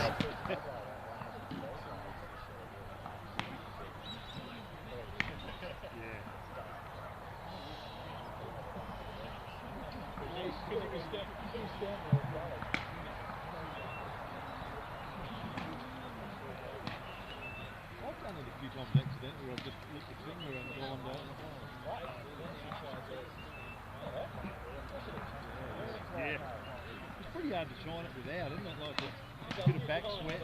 If you've got someone who doesn't sweat much, you've got to be a few people really use the sleeve, like pull the sleeve down tight, give it a real. some of the Indians, they put the full sunscreen on and they were sort of doing that. Well, they are. It's only international crew. Thanks. International crew that let go. Yeah, yes. Yeah, correct. Yeah.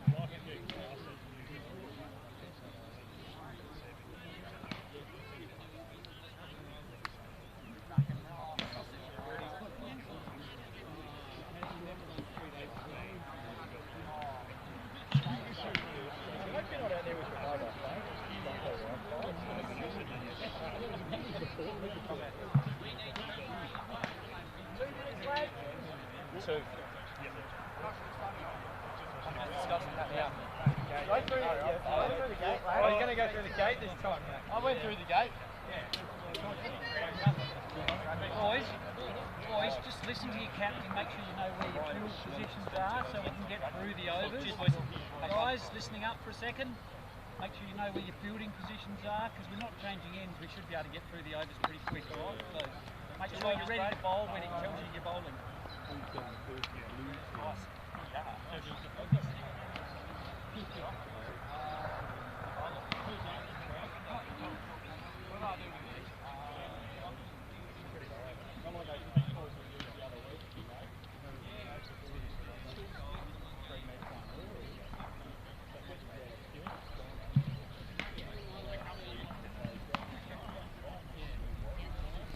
The white team have now taken the field.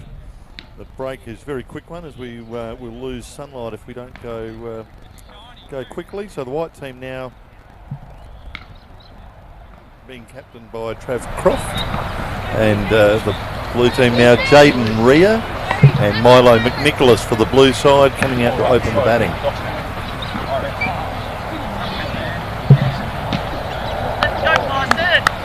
Right, well, there's an interesting opening bowler, Tyson Clark, who wicket keeps and very rarely bowls. In fact, he's very rarely allowed to bowl at practice. He's about to open the bowling, so we'll see how we go.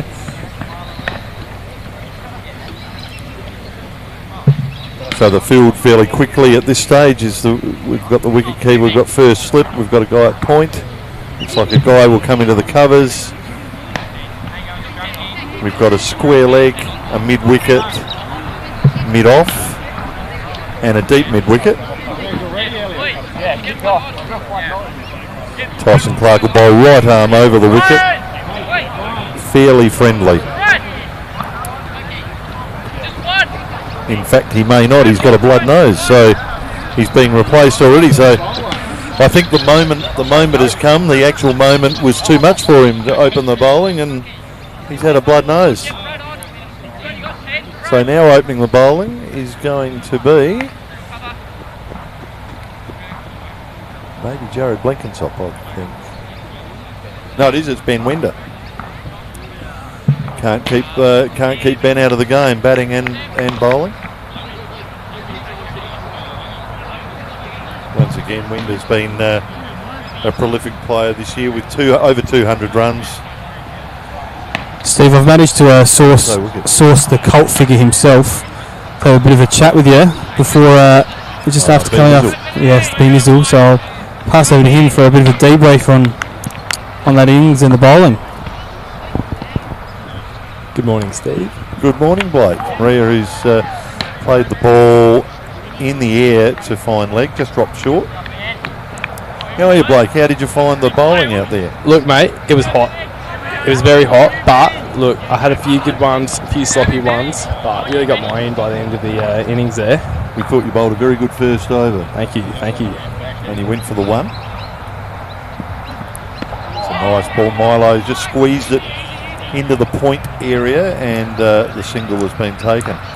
We thought you looked great out there. We were a little bit concerned about the Bunnings hat. They're not a sponsor of the cricket club, but you were proudly putting it out there. So we haven't mentioned Bunnings very often. Well, yeah, they're not a sponsor yet. Right. Yet's the word working on them, Blake. I'm doing my hardest, and it'd be a great sponsor to have. Great work. Can I ask what the Charlotte is on the hat too? That was a question from the viewers. Look, the lost and found box at work, it has many different pieces of items there, so it's just whoever's game there, really. So you've gone through that box and taken Charlotte's out? Oh, multiple times. I've got a Robert jumper. Oh. I've got, many different items of clothing and gloves. So you don't really care whose stuff you're taking, you just take it? Yeah, that's it, really. Oh, that's fair enough. Wender approaches. An uppy soft drive through the field. That's for Brad O'Keefe out there. Well backed up by Elliott from the Kensington Browns, and a single taken. You went for a few in the second over, big fellow. What happened? Oh, fatigue kicked in definitely and started dropping them short and let the batsman just get under it and help it around the boundary, which you just don't want. But look, something to work on. My personal game, I think everyone can really take note of, really. Absolutely. So you're in your first year for the Ramblers. Absolutely. And tell us a little bit about your story, whereabouts you're from, what other sports you're looking to play, and how you found your time at the Ramblers so far. Yeah, well, I've grown up in Woodcroft, the local suburban area, and a few of my mates, Travis Croft, said come up and go had a bit of a muck around at school cricket. We came out for our first season of club cricket at Coromandel, and mate, it's just like home, really. It's you love to be here. Everyone gets around you. There's not one negative thing to say about the club, really. That's great. A short one from Wender. Menacing from Wender there. It was well pulled out though. I think McNicholas thought about the pull shot and then just dropped out of it. Nearly bloody bit him on the ear. Now I believe you've been very fortunate to play under a great captain, Blake. Could you tell us a little bit about that? Yeah.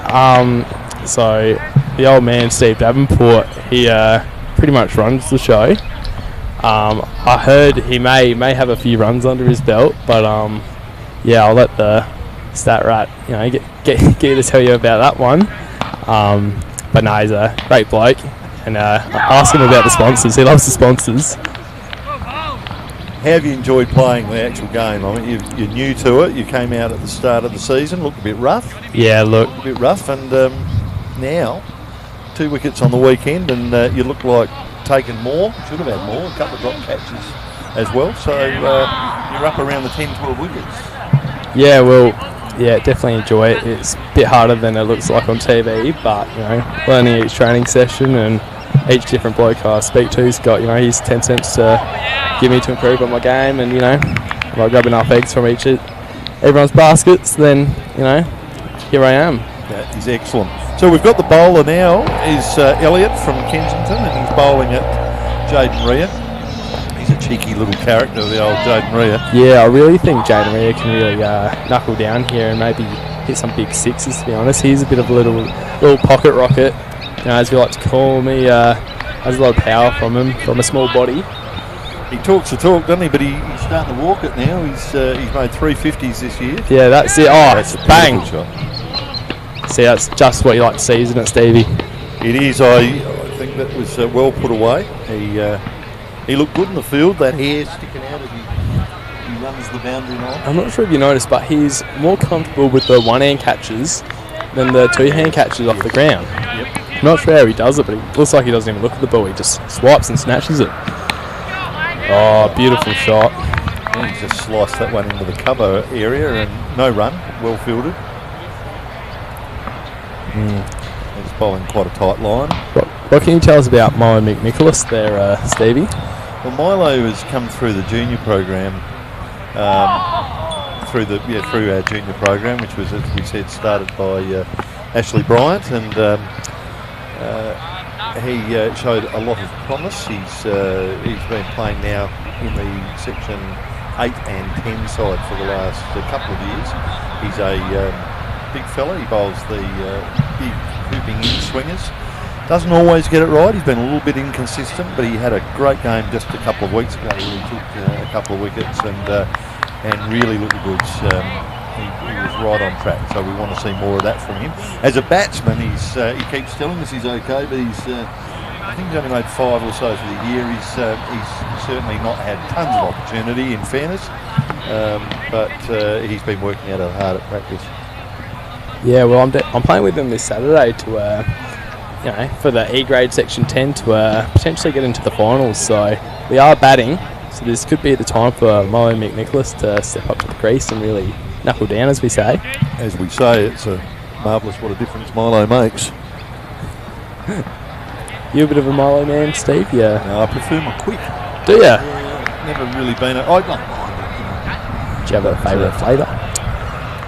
I've always been a little bit of a strawberry man, but the vanilla it used to be there. You can't pick up off the shelf anymore, so they're disappointing. We've got Lockie Meagle bowling now, and he shows a lot of promise. He's an under 16. He's standing. He'd have to be now 6 foot tall, maybe a little more.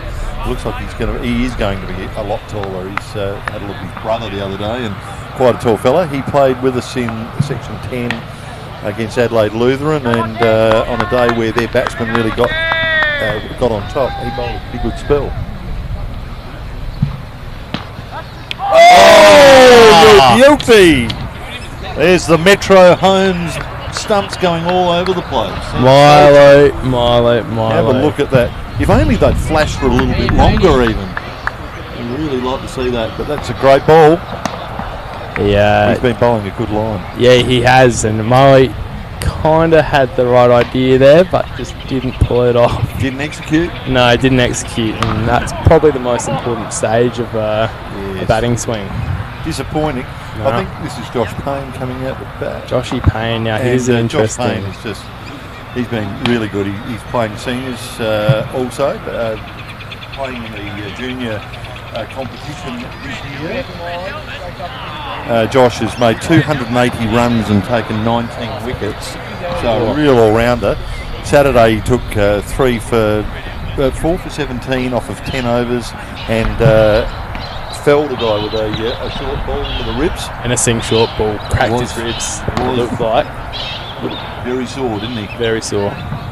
But Josh shows a lot of ability and listens hard to everything that he's told and he's asked of, and really got a lot of good things to say about the guy.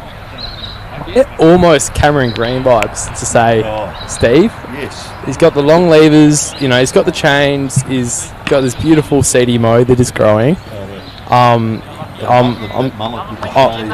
Exactly. You can't get any better for such a young lad. No, he'd be my all-11 mullet moment for the side. Just hide your daughters, hide your sisters. Yep. Josh Payne's in town. He's on the way. Josh shows a real ability. He can hit big. He can defend his wicket. His bowling is very good. One of the few players that can move the ball both ways. But he really looks a cricketer. I like his stance. I like the way he bats. I like the way he bowls. And I reckon he's got a real future out here in senior cricket. I think a big standout was on our game Saturday, Stevie, when you told him specifically to keep that line. And what did he do? Oh. He kept that line. Yep. And it was wicket after wicket. And we really slowed him down in that third innings, wasn't it? It was it was a disappointing day in some ways in the fact that they'd made 200 odd runs, but one guy made 136 who's much better than the grade that he was playing in as a senior. Nobody else made over 15 runs, so the bowling was pretty good in general. Oh, Jaden Rhea. You beauty. That's 4, that is runs. Jaden will like that. He's just sat back there and just swatted it away to the leg side. That was very impressive. Yeah, you can't let him sit up in the air that much. This is Sam Murphy bowling now, an under 16. Again, one of the promising crop of players coming through. Oh! That has been carved away through cover, just over cover's head. So Brad O'Keefe, almost took the ball, just a few centimetres in it, I reckon. Young Braddles, if only he'd had a few more Weebics this morning, maybe he could have just got in there. Oh, it's unbelievable. We've got Josh O'Keefe captaining the side. We've got Brad O'Keefe out here fielding.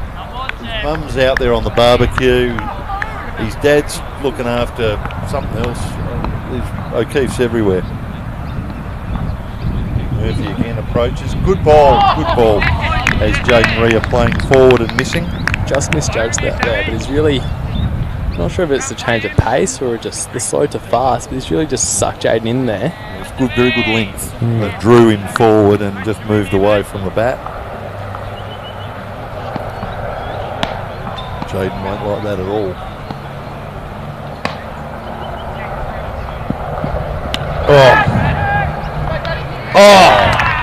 Well, Jaden Rhea's played a shot in the air to square leg, really trying to get on with it and give his team the advantage, and he's nailed that straight to the fieldsman on the boundary, who's taken the catch.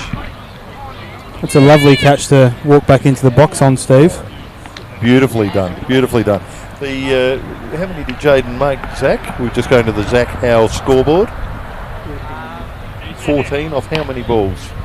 11 balls. So really trying to get on with it. That was a great effort. Now, I would not be surprised here if Jaden holds his bat up to the crowd. Wait for the bat to come up. Wait for the bat to be shown. There we go. Humble. He's done a good job. He was really trying to move that along. So he's got them off to a pretty good start.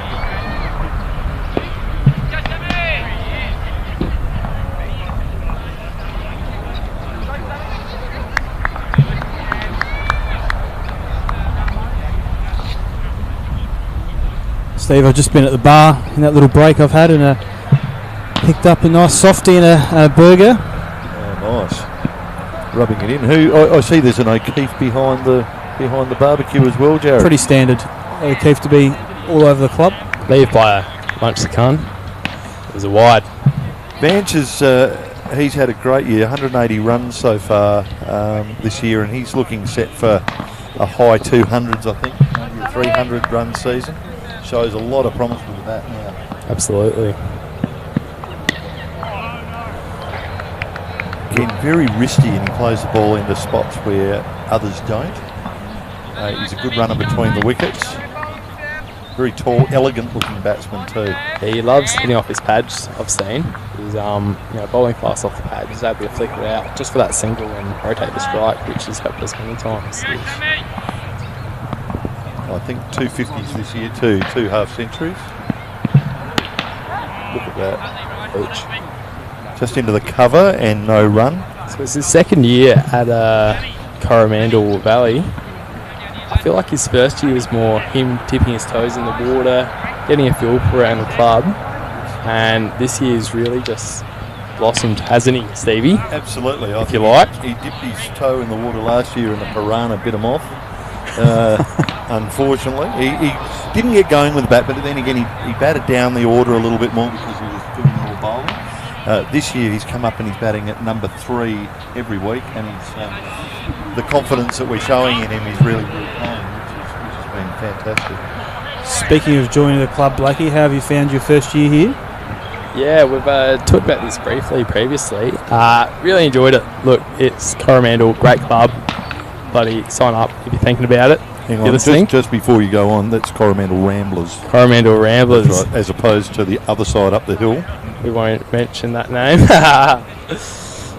Come down. Sign your wife up. Sign your kids up. Sign your grandparents up. Fantastic family club, isn't it? Fantastic. And look at the crowd out here now. Young fellas everywhere. Dads, mums. Dogs. Cats.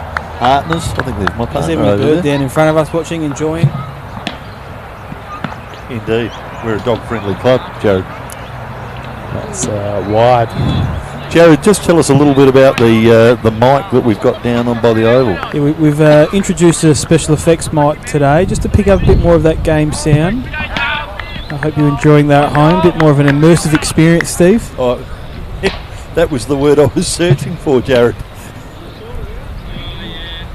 There's not much more we can do here. We just maybe a player mic or a stump cam, but geez, that's getting up in the next realm of technology, isn't it? I see that coming. There's the guy, the players there wearing that microphone and reporting back to us.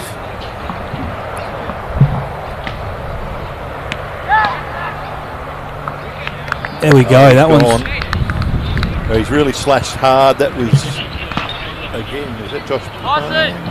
As Josh Payne it is. And he's slashed hard outside the off stump. He's been caught in the gully. A nice catch. He's gone for a waterbird, Steve, the duck. The duck. Well, that is unfortunate, as he's better than that. Blue team in a bit of a hole here now, 3 for 21. It all started off with a bit of a crash bang, Jared, but has ground to a halt. The bowling has been good. Ben Keane now coming out to face the music. He's made 110 runs for the season. He's an opening bowler as well, and really good all-round cricketer. He said he's playing this game in the Section 2 side as well, so he's getting a little bit of senior experience just to see how it all happens, how it goes down. Well, he's got the skill, he's got the long levers, he's definitely got the looks. I think we've got a promising young man right here that could probably tear up A grade in the very soon future. What do you reckon, Stevie? I think you're right. I think we've got a number of players in this under-16 unit that are looking at goods. We've had some good players coming out of that. I think Darryl's assembling a really good-looking group of players also. I reckon. And given that we've now gone to the broadcast, I think this is pretty important. We've got that movie star look going on. Yeah, I reckon it all started with potentially Wayne Jones back in the 60s, I reckon. yes, back in the 60s. Yeah. We've heard about Jonesy's efforts from the Jonesy end of Hawthorne Primary School there. From back in the 40s when he was at primary school. Yep. Wayne Jones is a fine cricketer for the Ramblers, best opening bowler I've played with or against, and does a great job. And it's fantastic for these juniors to be able to come up and play with somebody like Wayne, who's been an association bowler. He's been a real class bowler for many, many years, many wickets, and he's just able to pass that knowledge on. And he's had a great indoor cricket stint as well, I've heard. Yes, he has. Yeah, he's represented the state at that, and I think he would have gone. I think if he decided to play serious district cricket, he would have been a state cricketer as well. Very quick. The only thing that's really slowed him down is his body. Oh, that was Wayne. If you're listening, that was Jared Simister. That was not Steve Davenport. Yeah, Wayne struggled. He's had his struggles, but then when you get to 57 and you've been bowling fast for a long time, the body does start to get slower. Tell you, yeah. And Steve, I'm getting some feedback from the crowd watching that they're really enjoying your insights tonight. So, well, when we've been around for this long, 41 years now, is it? 42 years this year. You've seen a few Ramblers come and go. Oh yes, certainly have. And I can say now that after 42 years, the club's never been in a better position, and I don't think I've ever enjoyed it more than I am at the moment, with such great young kids coming through. Jared Blenkinsop last year, he's now gone up to playing the B grade, but last year, lovely as a shot. B grade bowler, he came up and batted as an opening batsman. We turned him into an opening batsman, made 350 runs, won the bowling trophy, did it all. So he's developing, he's getting bigger, he's getting stronger, and again, one of our juniors that looks like making good in the next few years. Yeah, and it's great to see, Jared, that there's quite a few of those ex-Ramblers here. Peter Huff, who's doing a little bit of coaching as well in our bowling. Peter was from our 1970s, 80s, and he did slip into the 90s as well. Tony Benson just walking up the hill here too. Benson, who's walking's one way to describe it. Tony's walking up the hill now, and he's also been a huge influence in my career. Old Uncle Tones, we like to call him. He loves to help out the young fellas, including myself. He's been seen to bring out his phone and bring out the slow-mo and help with the bowling, which is very insightful. I know, and he lives his life in slow-mo these days. So no, he's sensational. A good ball again there, just poked into the leg side, and a single was taken.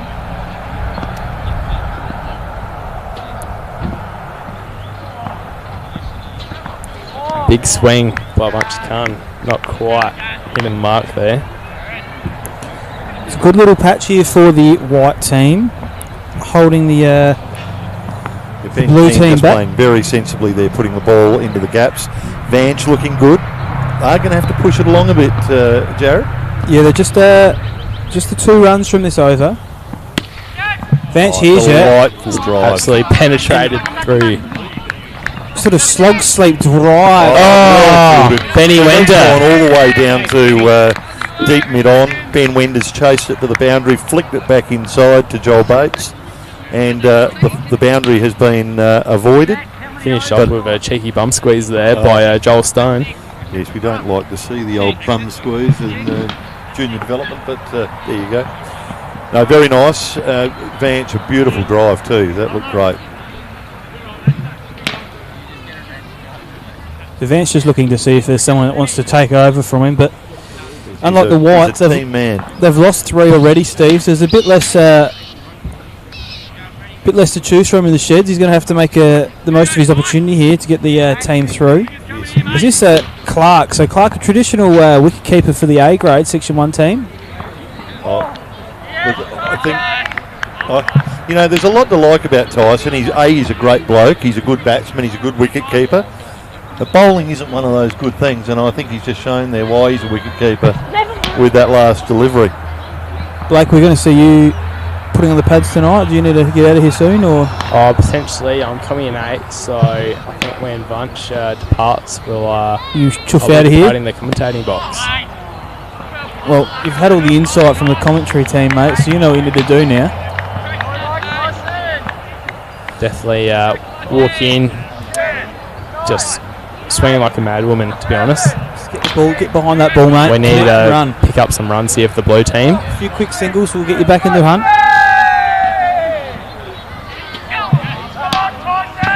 Just turned around. Oh dear, that's gone through the fieldsman. He's turned that to fine leg and he's scored a boundary.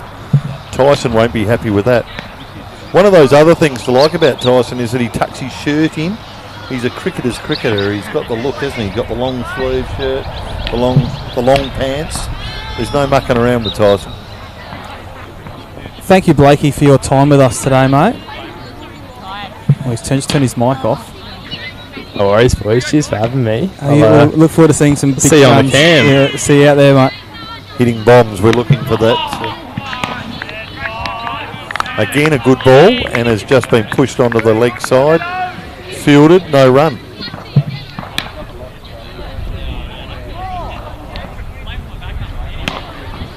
Ben Keane will be looking at least to putting the ball just into the gaps here and taking some singles.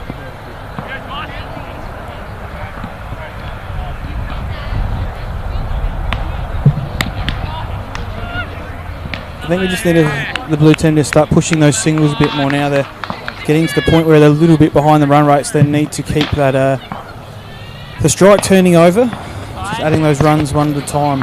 Big shot will come when the bad ball comes. Yeah, most important, I think we just saw our senior side in the semi-final win the game because they played the singles and the twos, whereas Smallville Park had gone the boundaries but no running in between the wickets. It was, at the end of the day, it was the difference between the two sides. And that's experience. Vange is being retired. Oh, now the big fella, Brinsley from Kensington, heads to the wicket. ASCA representative for the blue team. Jared, I must ask, who sits around a boardroom table and says, I reckon brown and gold would be good? The old Hackham Football Club's done the same. Yeah, I know. Morphettville Park, red and yellow. Very, very bright. I just see guys sitting there with pigtails around a boardroom table, no idea what they're doing. So this could be interesting. If Brinsley gets away here, we could bring the run rate back. He really needs to put the pedal down. Look at the man deep on the boundary out there, Steve, leg side. Yeah, he's looking like he's in position, doesn't he? He's actually now going back to catch the 6. Difficult catching out there. Got the full sun. It is just the right of screen. Yeah, it is. Not a bad ball to get to start with. Hasn't done much with it and just ends up with a dot. Just nudged into the leg side. Now we've got the long and the short of it out there with Brinsley at the end. Big Tom, and then we've got Ashley Bates rather at this end. Now running through, that's a great run. Flicked off the hip. Ashley quick out of the blocks too.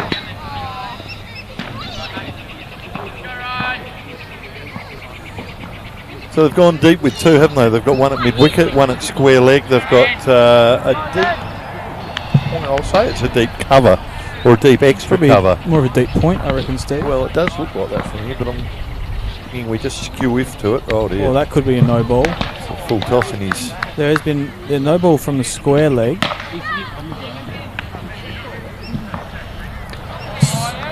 I think again impressive is Strunky with that arm still right So out. very erect. Very. Oh, I think there's no elbow bend. It's very good. There it is.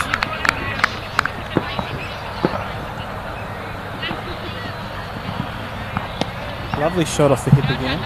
Just down to that man at deep square leg, and it's through the hands for 4. It was poorly fielded out there too. Just dipped down with the one hand, didn't go the two hands, and has given away the boundary. Well, that may be Blenkinsop down there.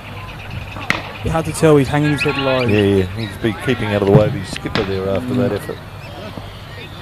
Wrath the broadcast. That's a lovely shot and fielded remarkably. He's kept something that was a certain 4-1, and Brinsley would be absolutely gutted with that. Yes, that looked like a boundary all the way, didn't it? Brilliant fielding effort.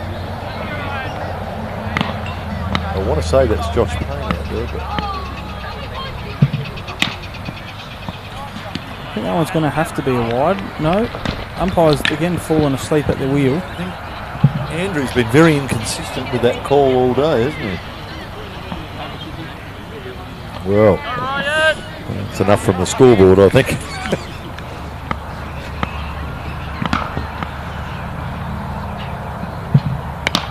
Just sliced away backward of square, just for the single. Ashley just giving himself a little bit of room there. Farming the strike, Steve. Yes. Very quick out of the blocks too. The thing about Ash, apart from being a great batsman and bowler, he's a superb fieldsman as well, and his speed is a real attribute. So between the wickets, it's just what they need. Steve, 8 overs gone, 3 for 38, so that run rate's almost getting up to that 10. Yeah. 9-10 and over now. It's getting a little unmanageable, isn't it? 9.25 I'm getting in my ear, so that's quite challenging. So we've got Joel Bates now bowling to Ashley Bates. Bates, Bates and Bates go. Bates and Bates, the solicitors. That's a beautiful ball. You think you've seen a few of these balls before in the backyard? You know, we've been able to put Joel on as we've been opening the bowling with him as well. So he's been able to come on with a hard new ball and really bowl effectively. In fact, he bowled 15 overs for 24 last year, opening the bowling. He's a real talent. And to be able to spin the ball at this age and consistently put it on the stumps, he's, again, looking good. With his batting coming, really improving over the past year. So we need Brinsley to do something here. He needs to respond, doesn't he? He's going to have to carry the team on his back, get them back into the game here. They're sort of falling away. That has come straight to us at the pavilion, and we've got a hand straight on. at us. Here we go. Let's have a quick look at the ball. It's looking not too bad for the 8 overs. Shot. And just as we've called that, Jared, a 6, he's responded. It's a beautiful shot, very straight drive, and there's been an immediate change of field. So a man to protect that shot, but if he keeps hitting him that hard, he's not going to protect much. He didn't get all of that, and it just dropped short. The man on the deep mid-wicket boundary. Ben Wender, one of the good-looking roosters now playing for the Ramblers, one of the young generation. He looks like he's going the mullet too.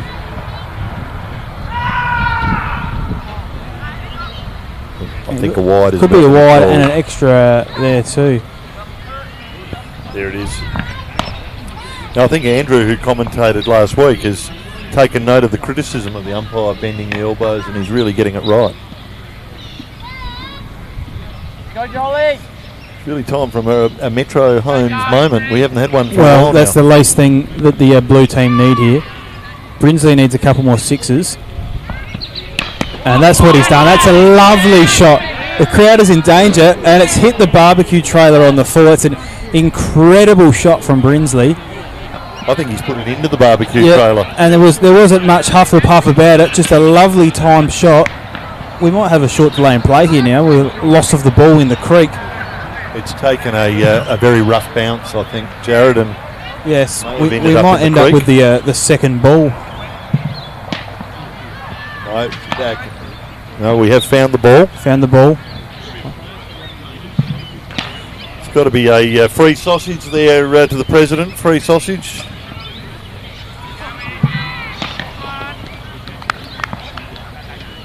It's a good over here from the blue team. Just what they needed. 16 from it so far. One to come. Puts them back in the frame here, and that Bates finishes off. Bit of a victim to Brinsley, that over.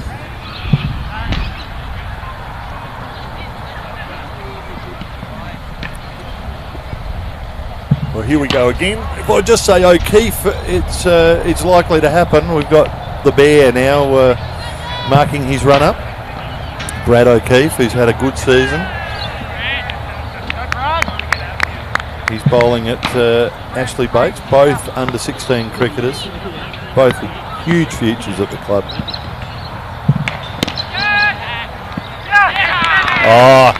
He's really, Ashley has sliced that away to mid-off, really. Ben Wender it was that took the catch, and it was just what they didn't need. We said earlier, Steve, Brinsley's going to have to carry the team now, and even more so now. I'm still waiting for our man B Nizzle to come in at number 8. Hasn't quite got the pads on yet. Looks like Geordie now coming in.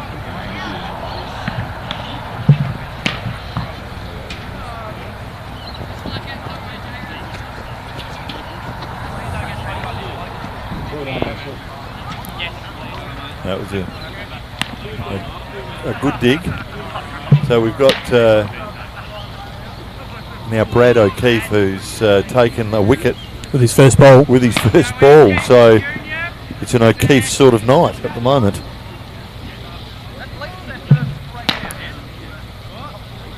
The field's set. We've got a couple deep on the leg side at mid wicket and at a wide mid on. Mid off is up. That's down the leg side. We've got a deep cover, point. We've got fine leg and a close mid wicket. Probably a short third man too, squarish. Sorry, yeah, short. He's hiding there. Yes, he is. He's in the black attire, so he's hard to see. O'Keefe in, a nice hit, down to mid-on. Fielded cleanly and return to the bowler. Those sausages are smelling divine. Steve, you must be peckish. Would they be from Blackwood Meat? Blackwood Butcher, yes. Blackwood Butcher, so, yes. Sensational food from there. We do. New customer I am of his. Long-term sponsor of the Ramblers. Beautiful meat. Oh, bang. And that's just over the head of the field. And looks like, is that a Bates boy down there? No, that would be Meagle, I think, down there on the boundary. I must say that he was really in no man's land. He came off the boundary line. Had he stayed back, it may well have been out. So still very tough catching.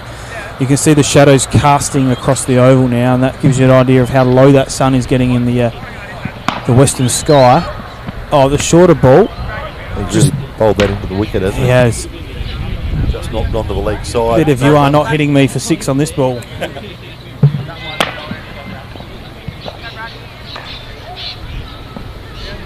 Brad's a very competitive cricketer.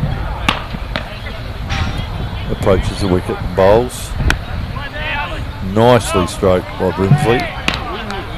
Brinsley does threaten to be the key to this game, doesn't he? Really must dig in now and make sure he keeps the runs kicking over.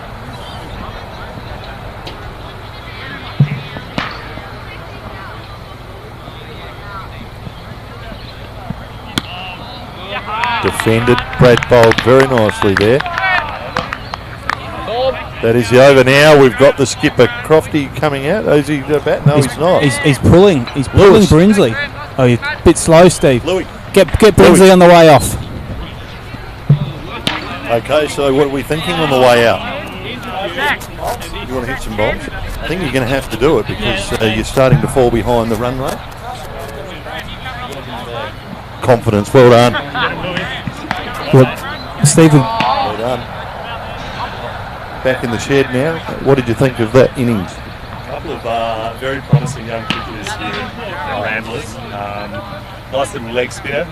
Probably pretty unlucky not to have me out for a deep mid wicket, to be honest with you. We thought the fielder had come off the boundary.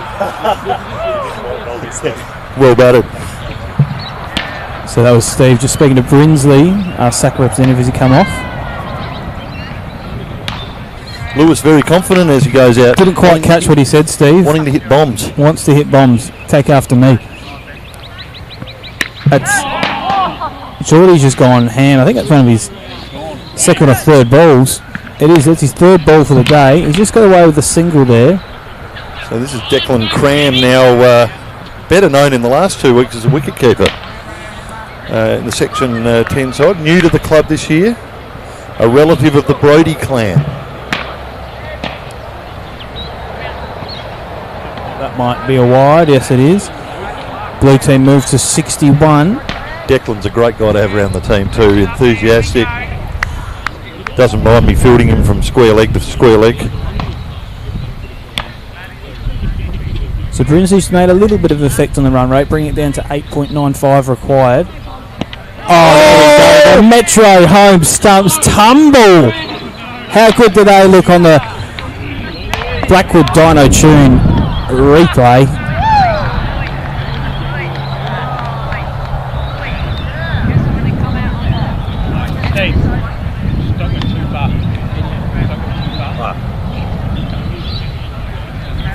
Paddy McGinn is now coming out to bat.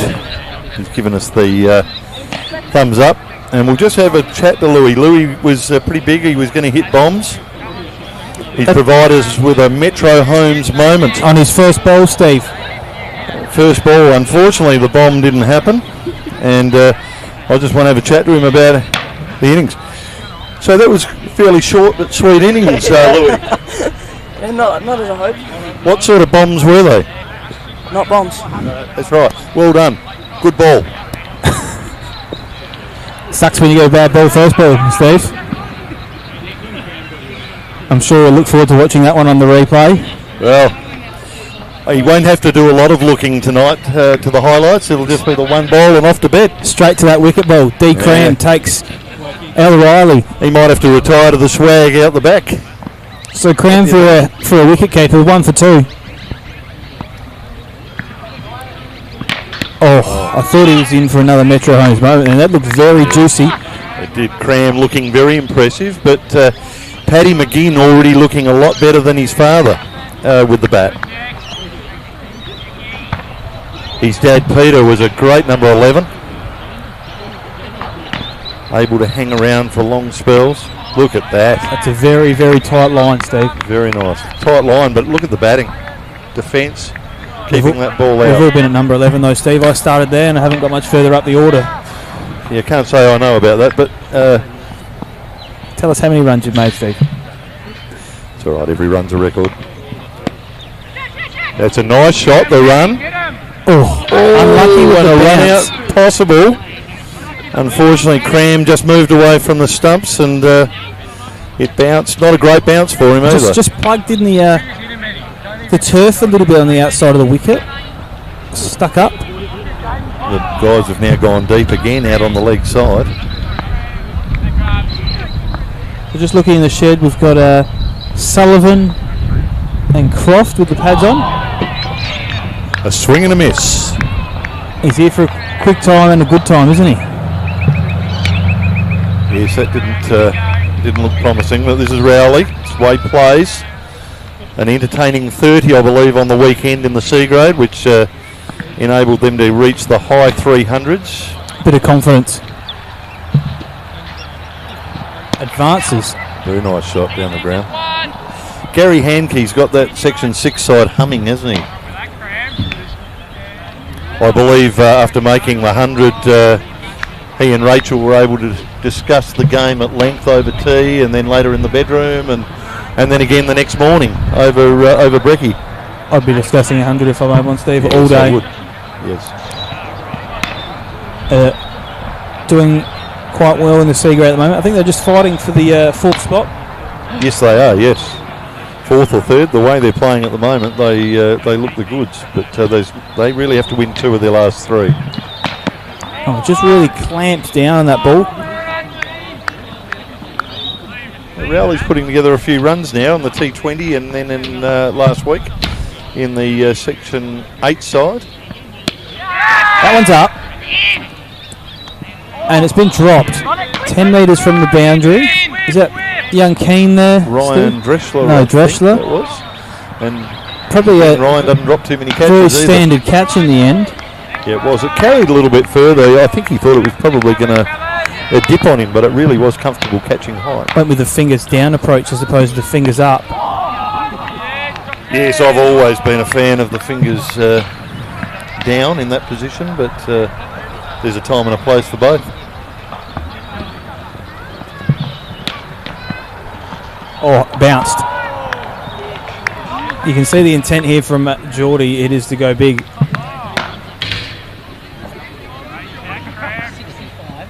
And Josh O'Keefe giving him a short ball there too. Sliced away behind point to Opie. Untidy return, backed up by Cram. So we're almost finished in the 12th over now. Lou needs something big.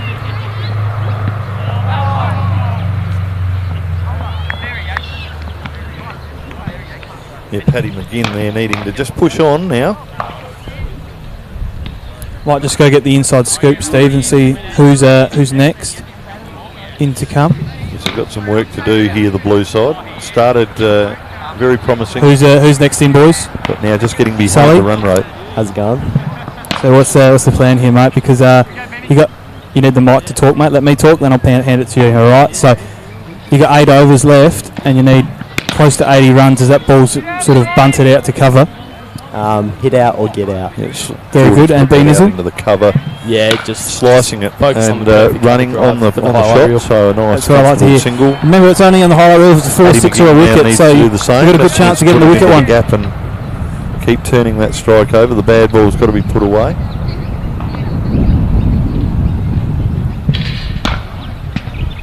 Oh, a swing and a miss there.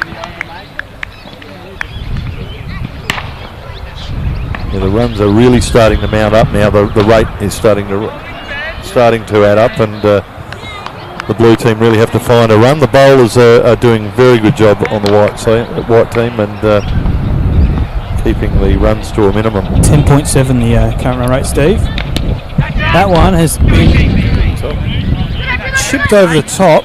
We'll get 2 out of it. McGinn, good shot. I don't think I've ever seen his dad play that shot, so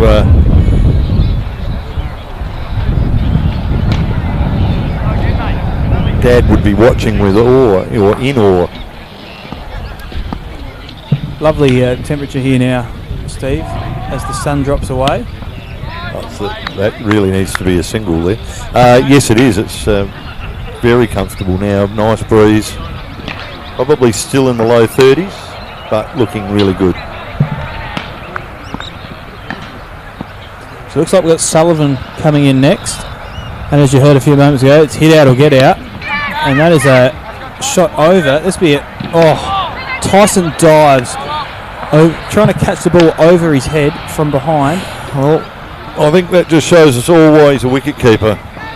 He wasn't quick enough to the ball. He mistimed his jump. It landed flat on his face. He's already had a blood nose today. And he needed the gloves. Yeah, needed the gloves. So, while it was a good effort outwardly, we all know he wasn't going to take that one.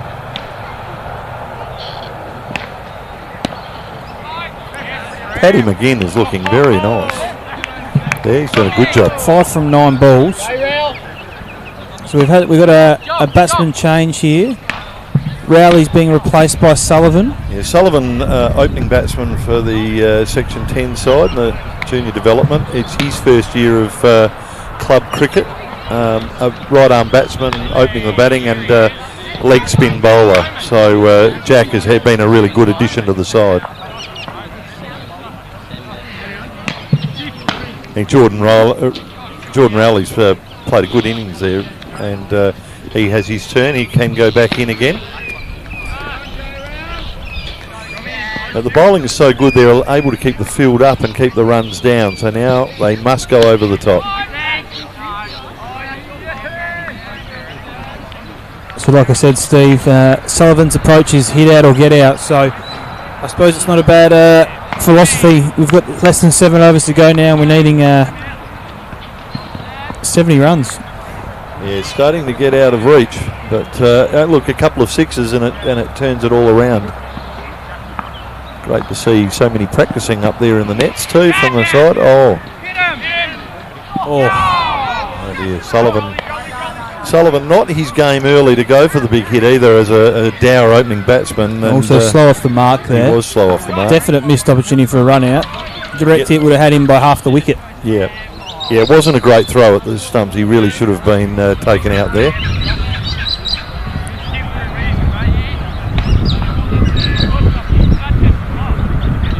So it's Sam Murphy again with the ball. Sam's looked pretty good today. He's bowled some good lines, made it hard to score. Another good ball. So he's dotting them up. Just play back along the pitch. They've got to find a way to at least take the singles. But they've got to find the boundary. Singles on their own, they're not going to win the game for them. The field are up, so they're giving them the chance to go over the top. Just the 2 men out on the boundary. One at deep fine leg and one at deep square leg. Well, I've seen Andrew move, so he hasn't gone to sleep completely behind there. I thought that may have been a wide too, but he's put the hands down.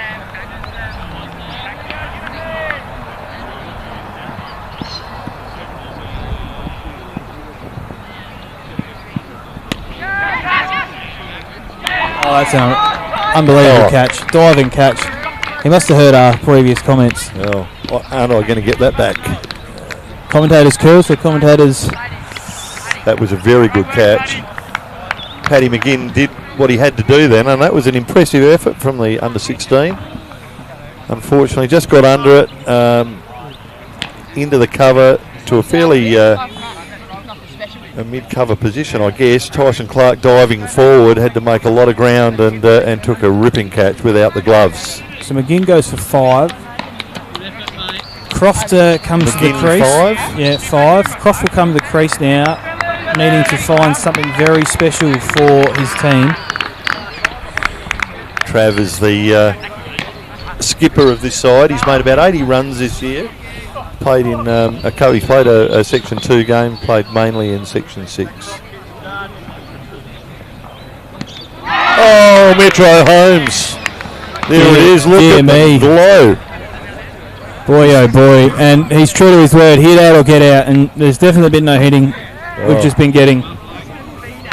Well, where's the foundation is what I'm saying. Where's the foundation? He's seen 2 balls, and he's gone big. Metro Holmes, and here we go, B. Nizzle out onto the field. The Colt figure. So he's walked out without a bat, without a helmet. Yeah, he's going to borrow a bat. He's going to hit with that. Hasn't been done since the old days. And he's borrowing. No, I do not need the helmet, son. I wonder if they're sharing the box. I don't need a helmet. I've got this hair. Yes. Well, this could be entertaining. He bats about 3 feet outside the crease, asking the bowlers to have a crack. He's certainly entertaining. That's what we've been waiting for, Steve. It is. Now, promise of bombs. He talked the talk early, didn't he? We might have provoked the talk, I dare say. Oh, he's got one away. Is that going to go? Needs to run hard here. It's gone for 4 off his first nut. There you go. And That's very unfortunate because Lockie bowled a pretty good ball there. He didn't deserve to go for 4. And gives us a little bit of a taste of what he's all about, the Bean Izzle. Oh. I'll tell you what, there's not a lot of technique in it, but entertainment, mullet. That's what we're here for, isn't it? Entertainment. A special sort of fellow. Real character that's joined the club this year. Look at that. There's no leaving the ball with Bean is either. It's well, Steve, there's no time to leave the ball anymore. No, you're probably right. Yeah, well, no helmet doesn't really set the example, but then he's his own man out there.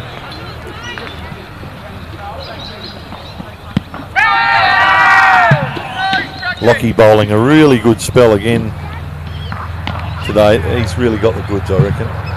Mark him down in the book. Remember this day, Jared. Lachlan Meagle will play high. Mark your words. Has had an eye for picking talent in the past, you have, Steve, so. Well, I'll tell you what. They're doing a great job of finding the pads. I'm not sure why they're holding the wood. Use the stick. Use the stick, Steve. That's what you got it for. See both batsmen there struggling to find a bat. Oh, look, Niz now pointing as to where he's going to hit it. Bean is. Oh, just flicks it around the corner. What would you call that shot, Jared? I'm not sure, but the crowd is enjoying it. From the nets. Yes. Lovely shot, Colt figure. You might have heard that in the mic. The sun now has just disappeared behind the trees, so it is getting a little darker, but better for batting now because the light's even. So we've got Brinsley. No, sorry, Brinsley's Opie. Opie now could really put an end to this innings. He could get up under the chin of Beanies, couldn't he? Could be very upsetting. Oh. And that's why we love him. We've got to make this game go to the end, don't we? He's unique.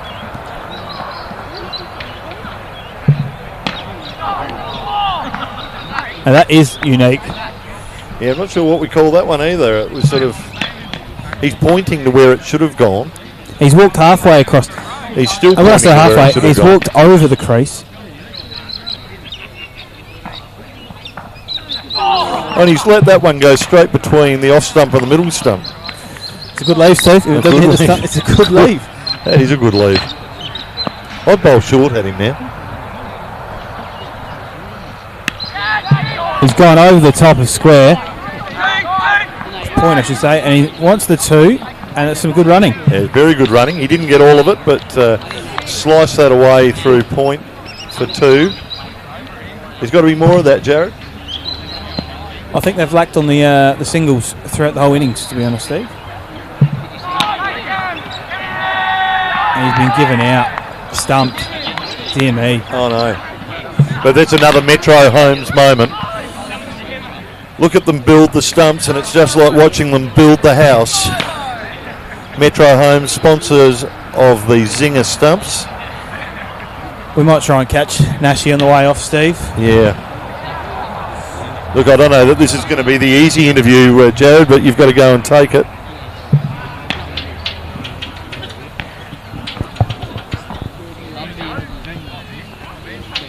So Vance comes back on now, Steve. Yeah, Vance looked very good early. He had to retire, but he's now back in the sheds, a not-out player. So back he comes. Bean is... He talked to... So Nashi, what's happened there, mate? Oh, mate, look, I've gone out full bunger and just, I hadn't made my way back to the crease. Just a good ball, really. That's a good ball, really. What can you do? Unlucky in cricket some days. Unlucky that's cricket, mate. Yeah, that's exactly the insight we needed. That is cricket.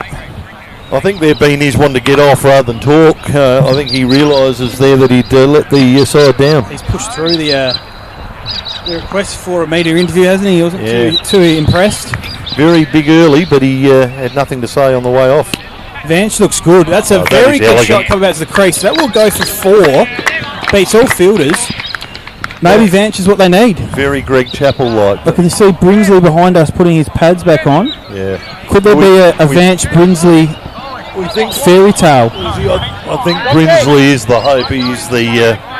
He's the man that needs to stand up now. But with shots like that, Vance could get them back in the game fairly early. We are very quickly running out of time though, Steve. Only 4 overs remaining. 4 overs left. And it's starting to get dark too. When you don't have your glasses on, all the players are starting to look the same. There's some concern from the blue team. I heard we need 60 in 4 overs. Yeah, panic setting in. Panic is setting in. It's still doable. Need something special though. Oh, that's a lovely shot by Croft into the point area. Just the one though, and that is not going to be good enough. Vance will be eyeing some different spots. He'll be looking towards mid-wicket or in between square and mid-wicket as he flicks those wrists. A bit more protection on the boundary now, Steve, for the first time today. Deep fine leg, deep square leg, deep mid-wicket, deep mid-on, and a deep straightish point. Do you think they've seen Declan bowl before? I think they're just concerned. They'll protect those runs. Declan's bowled 2 decent balls here and kept the runs down. They need to go with this ball. This has to go out of the ground.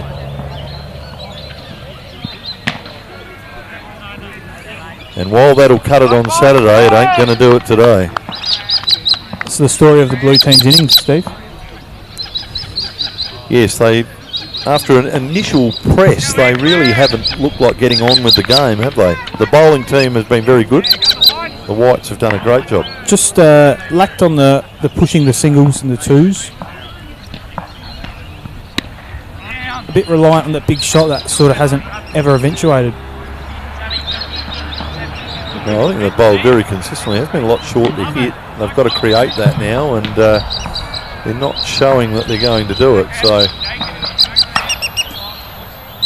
and just the time hit 7:36, so we're going to lose light reasonably quickly.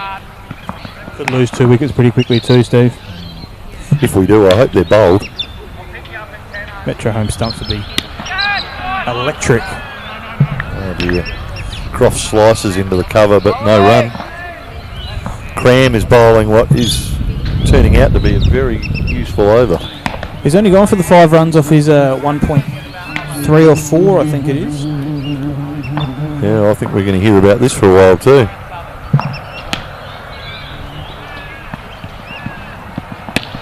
Great drive by Croft. Oh, Metro Holmes. Just a little nick on the way through. No finger on that one from the bowler. It's all it needs though to set those Metro Holmes stumps going. Very sensitive.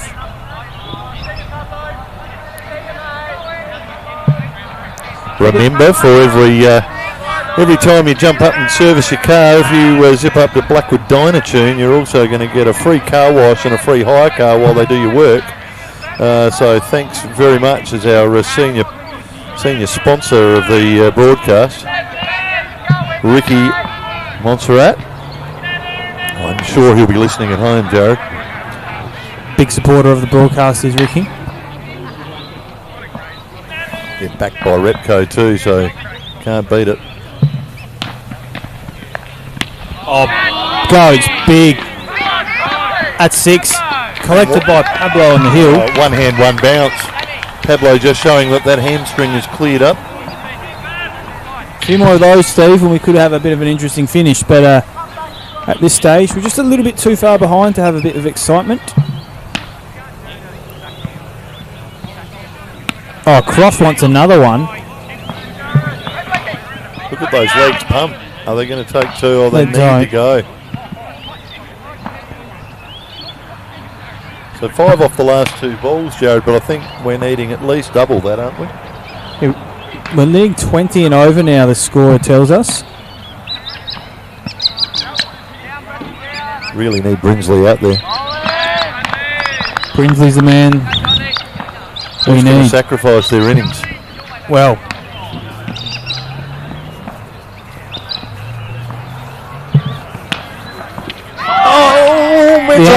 the answer is Vance. He has sacrificed his innings. Vance, he's a sponsor's boy. There it is. He just heard us talk about it. Metro Homes, looking after those stumps of ours. He's an elegant looking batsman. He, again, is one that I predict will go on to do some pretty special things. This is Geordie's time to shine now as he goes out. 14 balls. And they're needing just on 20 runs and over.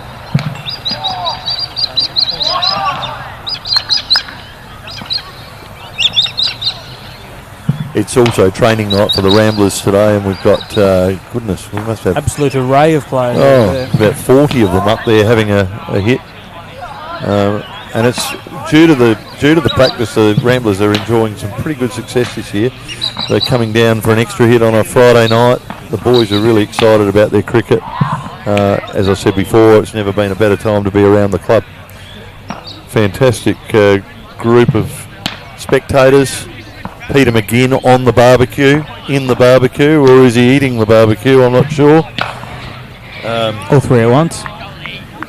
Julie Croft also more interested in the barbecue than her watching her son bat at the moment.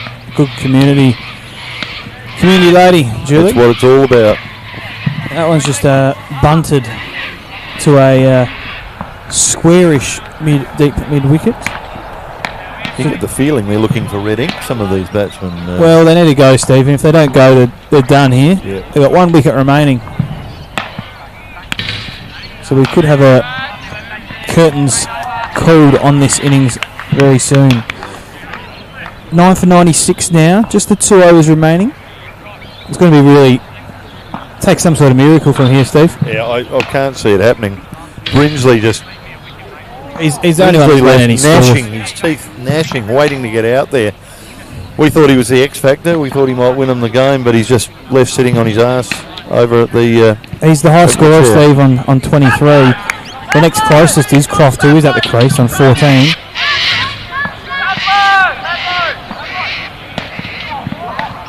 Oh dear.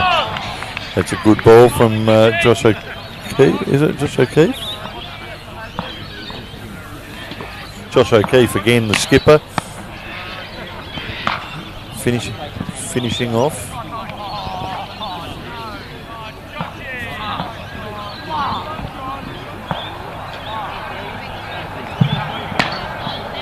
We need to see him go now. We need sixes. There's no time left, Steve. Now he puts the hands out. He's really trying to make it an interesting game, isn't he? He's been very inconsistent, the umpire, I think. While his signals are decisive. There'll be no match payment today. No, I don't think so. That's a great hit. It's just 4 runs. It's got through the fielder at square leg. Is this a little bit like too little, too late, Jared? Yeah, Crofty maybe should have put himself in a bit early. He's obviously on the captain's. Yeah, he's a team player. Yeah, he's done what any good captain would do in a charity fundraising event and bat everyone before him, but maybe he was what they needed. This is where reputations are made, though, isn't it? The senior squad watching. Oh, and this ball's just gone, same sort of spot. That's gone for 4-2. Yeah. Geordie not doing his career any harm by finishing off like this. Problem is just a little bit too late for the boys. Yeah, possibly, but you've got Fabian and Josh watching over there. Josh, the T20 captain for the seniors. Fabian, the Saturday captain. I'll be taking this into consideration, I'm sure. Another swat. Fielded nicely on the boundary. And just keeps that to the 1.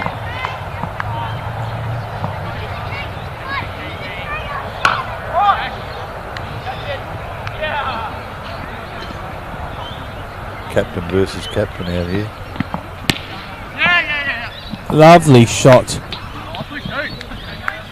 Just for 2. Kept on the boundary. And that's why he plays district cricket. Don't exert yourself any more than you have to, Steve. Just leave it. He knew there was 2. He stopped the boundary. He did what he had to do. Didn't waste any of that energy. Long days in the field at the district level. Have a look at him. He's built like a Greek god. Absolute specimen. There's the no ball. And Strunky keeping that arm nice and straight too. That's what we want to see. I'd argue that's wide, Steve. Well, look, I would have too, but he really hasn't been a part of it today, Strunky. He's been asleep. I mean, That's we're been not going to coaching knock a mode. volunteer at any point of this club. Every volunteer is good. That's correct, Jared. No, we 38 needed off the last over. And possibly still a go. Tyson is the bowler. Now, that's not having a real crack at Tyson, but he's a wicket keeper. So, what can Crofty do? Can he lift? Big support from the T20 captain. This could be the audition that he needs to get a role on the weekend. T20 final. Oh dear. He's been absolutely stitched up by his batting partner. Smashed it into his pads and saved all the runs. Obviously, both looking at that spot in the senior side. Geordie said, not on my watch. Geordie wants a piece of it. So Croft, 5 balls remaining. Steps away. Just sort of slices that through the cover region just for one. They've been on top, haven't they, the white team? They've never really looked like they were in danger at all, Steve. Maybe the first over or two, but after that, it's those extras that have probably cost the blue team too. Yes, they certainly have. The fielding has been brilliant. Look at that. Attack the ball right till the last over. The boys are still putting in. And a few of those drop catches too in the first innings definitely hurt them. Yes, there's some work to do. Oh, that's just lobbed into a nice safe spot. Bit of laziness on the arms. Yeah, that was. All in all, though, what a celebration of cricket for the Ashley Bryant game. This is the future of the club right out here in front of us all. And an enjoyable evening at the seniors training over in the eastern side of the oval. Got the juniors here watching with their parents. Sensational. Ashley Bryant would have been very proud of the effort and the turn-up. Pioneer of junior cricket at the Ramblers. Yeah, he's done a great job. So the boys have done him proud today. The crowd.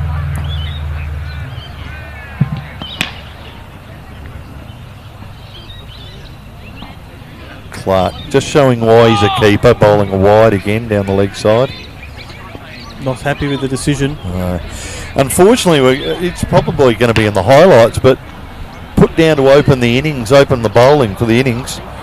The occasion was just too much, and his nose bled. Just a hemorrhage. Hemorrhage under pressure. Yep. Oh, absolute attempt at a screamer there.